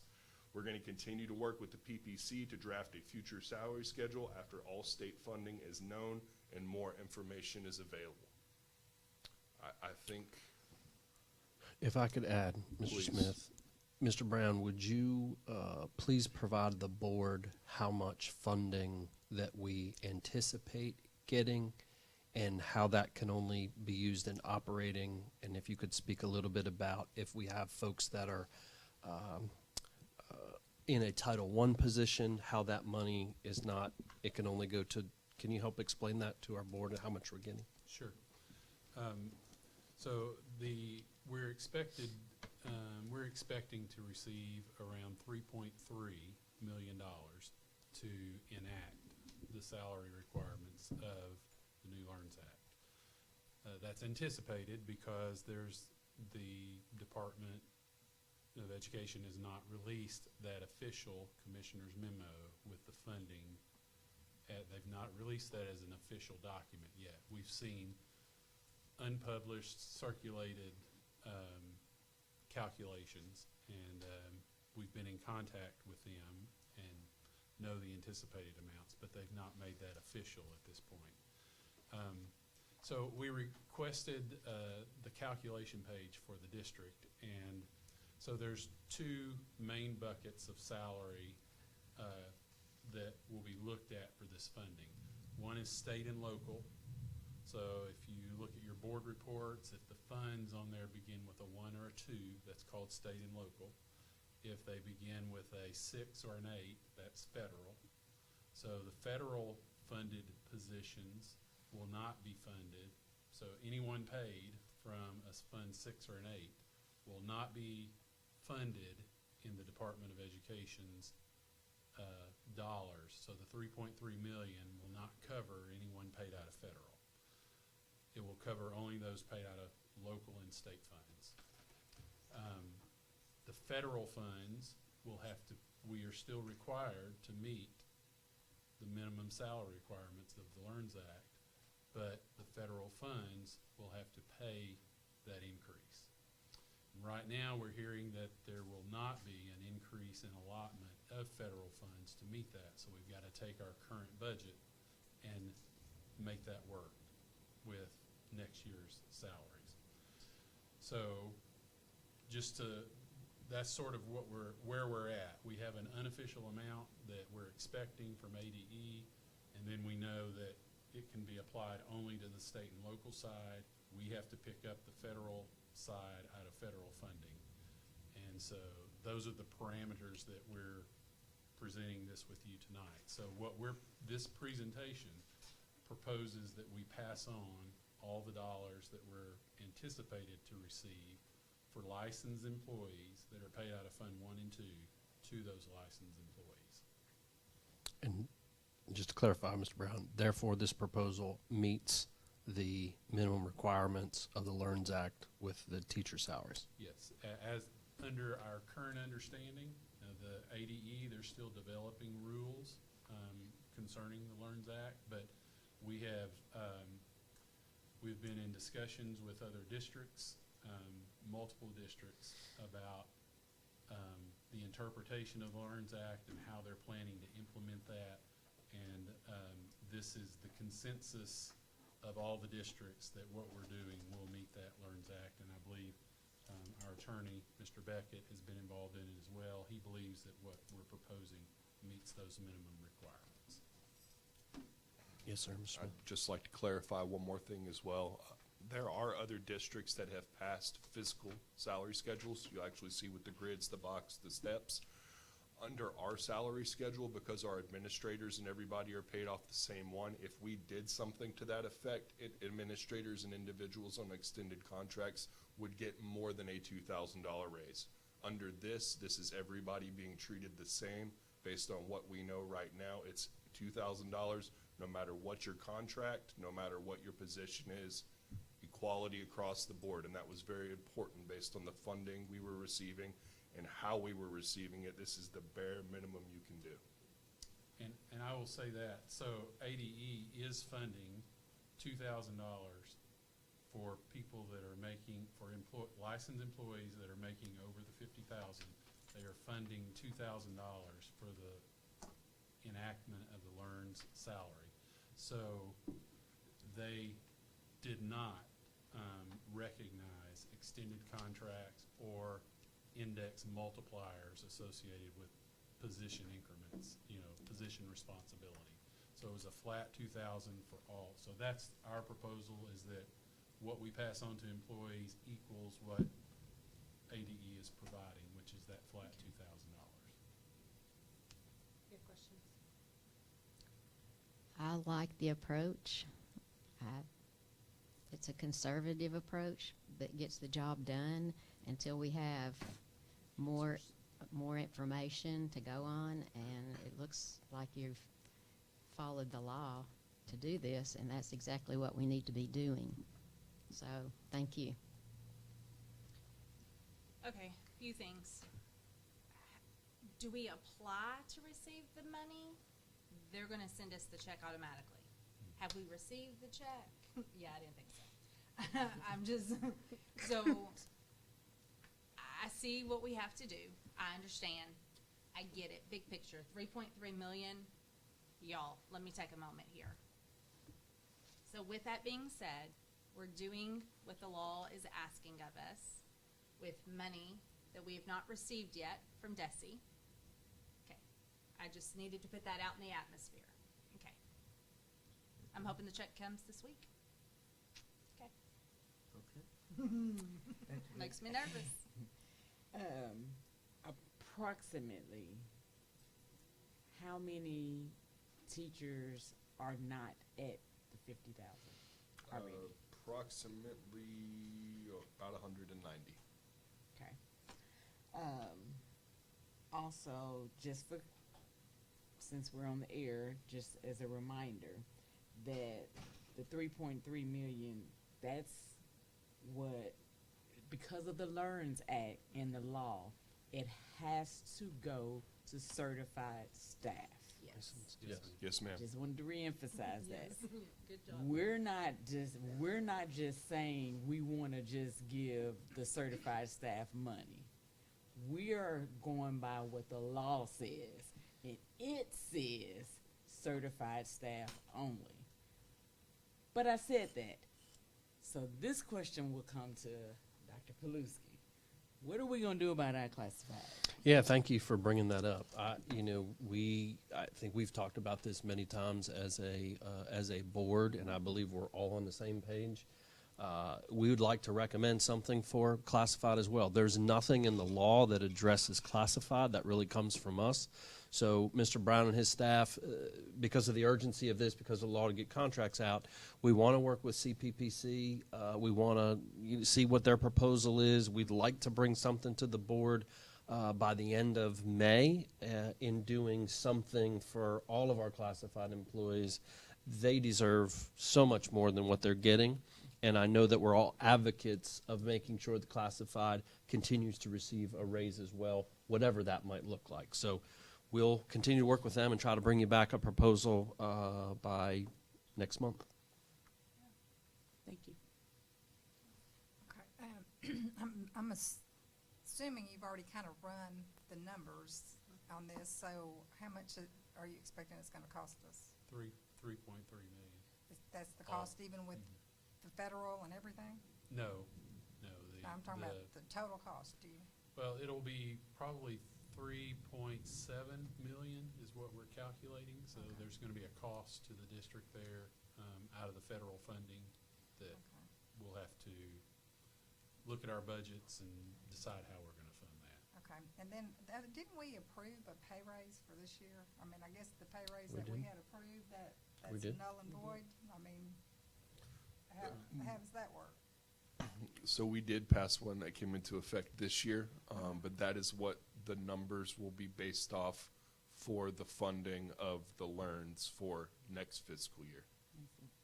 So our we've changed. baseline is right now.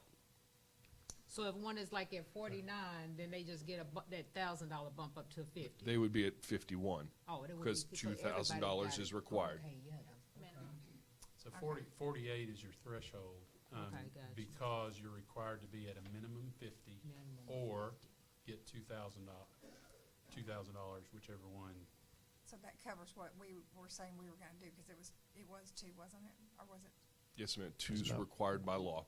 I know, but I was trying to think. It was about 4% last year. So basically what you all approved last year, we redid all the salary schedules, we added the raise.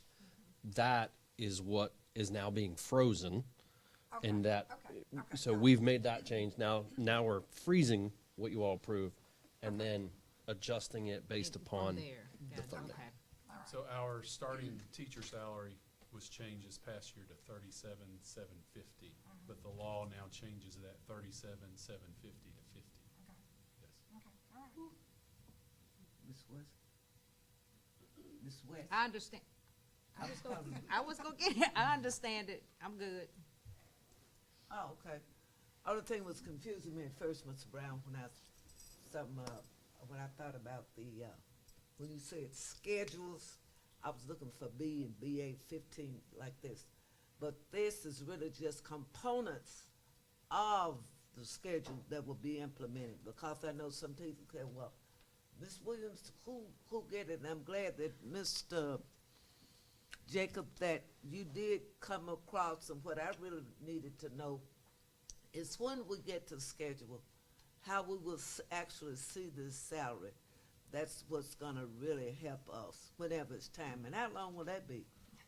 So the best way to say this is that anytime you see 2022, 2023 referenced in the sheet before you, there will be a link to this year's salary schedule. So it will reference back to the contract you were provided this year with a $2,000 addition or a $50,000 minimum on top of that.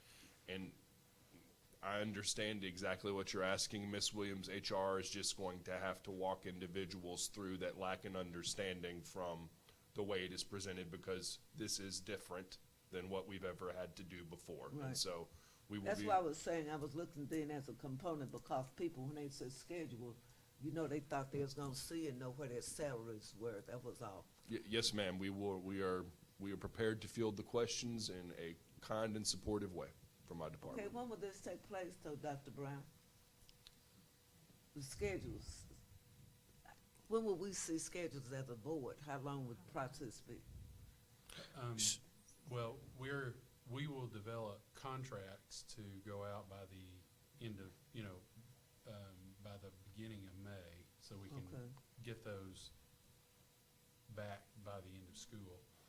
In terms of a set schedule, Right. where it's actually this document that you're looking at attached to this year's Schedule. salary Right. schedule.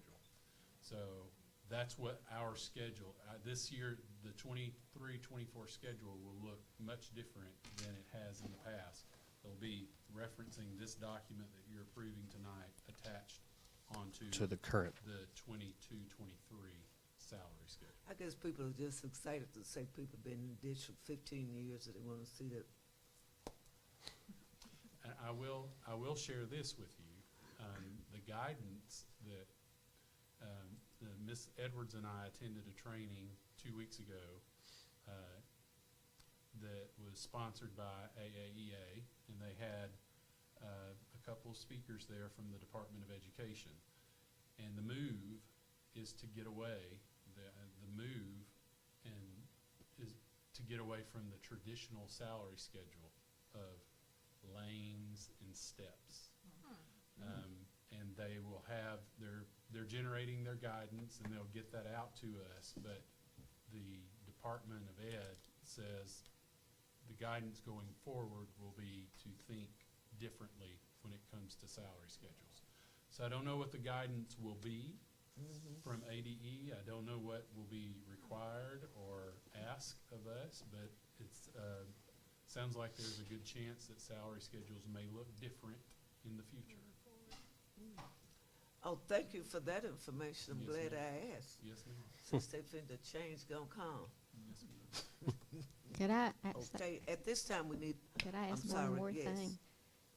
I just want to be clear on this. So employees that are out there now, if they make 48,000, Up to 48,000,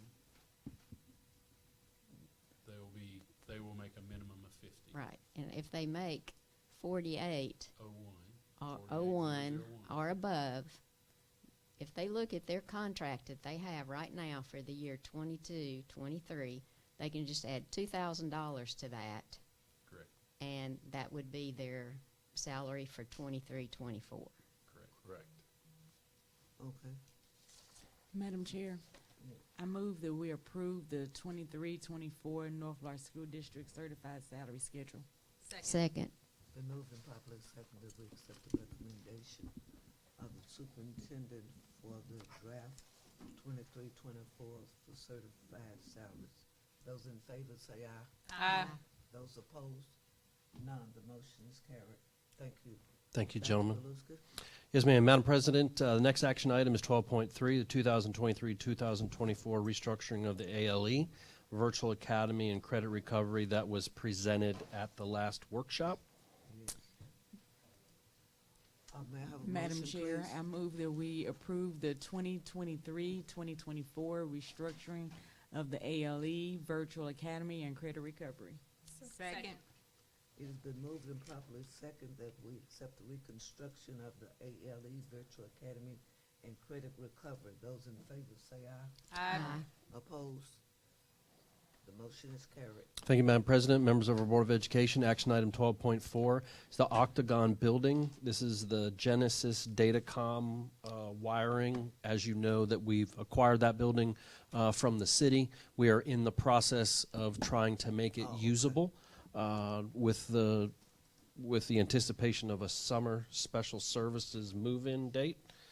And this is to get the infrastructure ready for that to happen. May I have a Madam motion, Chair. please?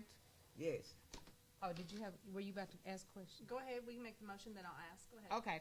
I so move that we accept 12.4, the Octagon Building Genesis Datacom wiring. Second. It has been moved and properly second that we accept the recommendation of the Norfolk High School, that's not the right one, the approval of the Octagon Building, Genesis Datacom wiring. Those in favor say aye. Aye. Opposed? Now the motion is carried. Thank you. So my follow-up question regarding that is, so we're gonna put special services over there.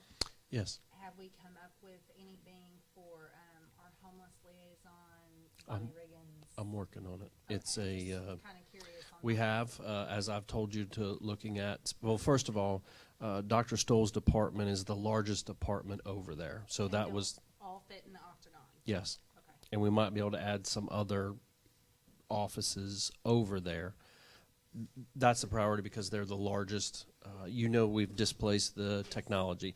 Mr. Brown and I have been looking for space in North Little Rock as some alternatives, which also includes Miss Riggins, and that we haven't met with success yet, but I think we've got a couple tricks up our sleeve as we think about trying to get the whole family under one roof. Okay. Thank you, Madam President, members of our Board of Education. Action item 12.5, the North Little Rock High School Arena HVAC project, and this is the general contractor contract. And if there are any, I'm sorry? Madam President, I so move that we accept the, North Little Rock High School Arena HVAC project contract. Second. It's been moved and properly second that we accept the Norfolk High School Arena HVAC project, general contractors contract. Those in favor say aye. Aye. Opposed? None. The motion is carried. Thank you, Madam President, members of our Board of Education. Action item 12.6, this is the 2023-2024 Special Education Statement of Intent and Assurances, which is what we're required by law to do every year. Madam President, Yes. I so move that we accept the special education statement of intent and assurances for the 2023-2024 school year. Second. It's been moved and properly second that we accept the superintendent's recommendation to approve the special education statement of intent and assurance. Those in favor say aye. Aye. Opposed? None. The motion is carried. Thank you. Madam President, Yes. I so move that we accept the disposition of minutes from March 16th and April 16th of 2023. Second. It has been moved and properly second that we accept the minutes that were presented. Those in favor say aye. Aye. Opposed? None. The motion is carried. Madam President, members of our Board of Education, the consent agenda items are as follows. 13.1, bank reconciliation. 13.2, net legal balance worksheet. 13.3, monthly financial reports. 13.4, business office items. 13.5, payment of regular bills. 13.6, facility use request. And therefore, 13.7, approval of the consent agenda. Madam President, Yes. I so move that we accept the consent agenda 13.1, 13.2, 13.3, 13.4, 13.5, and the facilities use request of 13.6. Second. It's been moved and properly second that we accept the consent agenda from 13.1 to 13.7. Those in favor say aye. Aye. Opposed? None. The motion is carried. Thank you. At Thank this you, Madam time, President. Madam President, members of our Board of Education is just open for the board to have any acknowledgments at 14.1. okay, acknowledgements. May is upon us. Lots Yeah. of senior activities.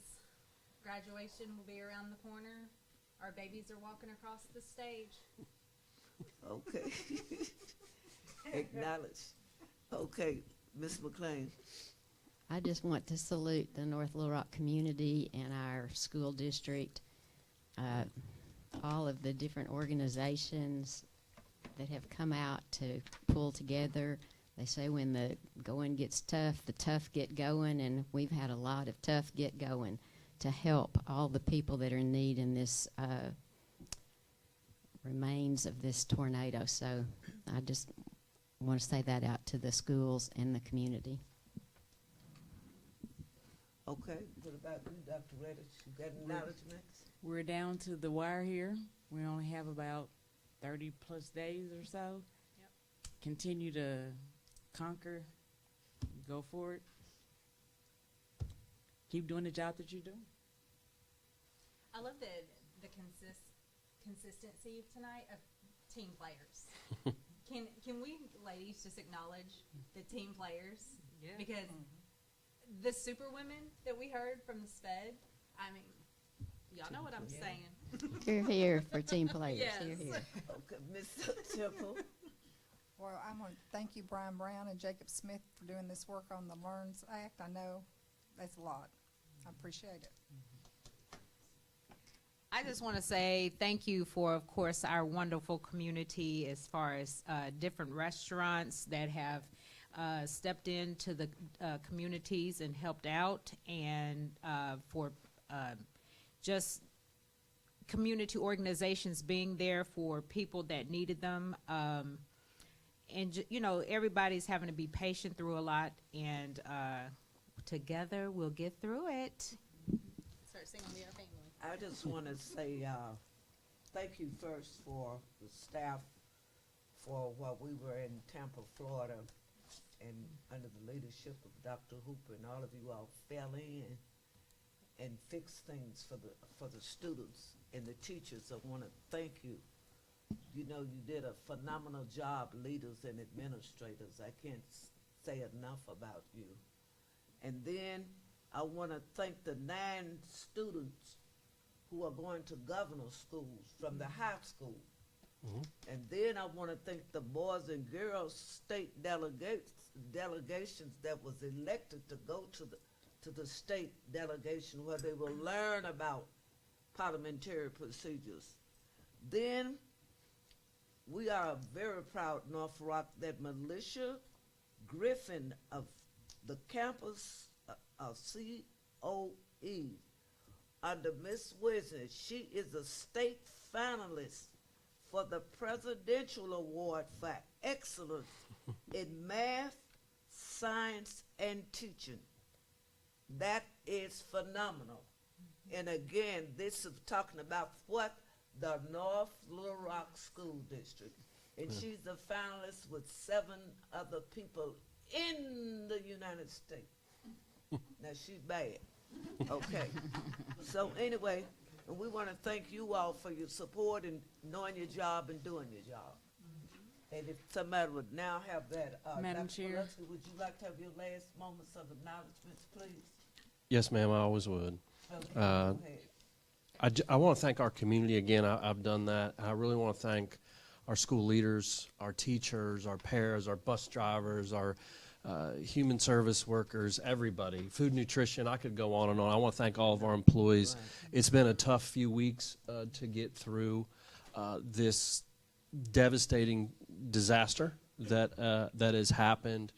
But I always want to just take a minute to recognize our executive leaders. When that happened, they worked about 14 days straight. When I got back, 14 days, everybody was tired, and everybody was coming together for the common good of this entire community and all of our employees. And I want to thank them. They worked endless hours on weekends all the time, and I'm just honored to lead alongside them, and I'm honored to lead with them. I just want to recognize them as well, and we'll. You're a wonderful school board. Well, of course. School Board of the Year. Yes, I mean, well, yes, Ms. Williams, and I do always want to recognize our fabulous board as the 2022 Arkansas School Board leader of but I do thank all of you and your leadership and support, and it really does feel like a family. It really does feel like we're all working together, and I think that's what the community sees, is that we're all working together for who we serve. 8,168 today, to be exact, Ms. Williams. May I have a motion for adjournment? Been trying to get in there. Madam Chair, I move that we adjourn. Second. Let's roll. It has been moved and properly second that we adjourn. Those in favor say aye. Aye. Opposed?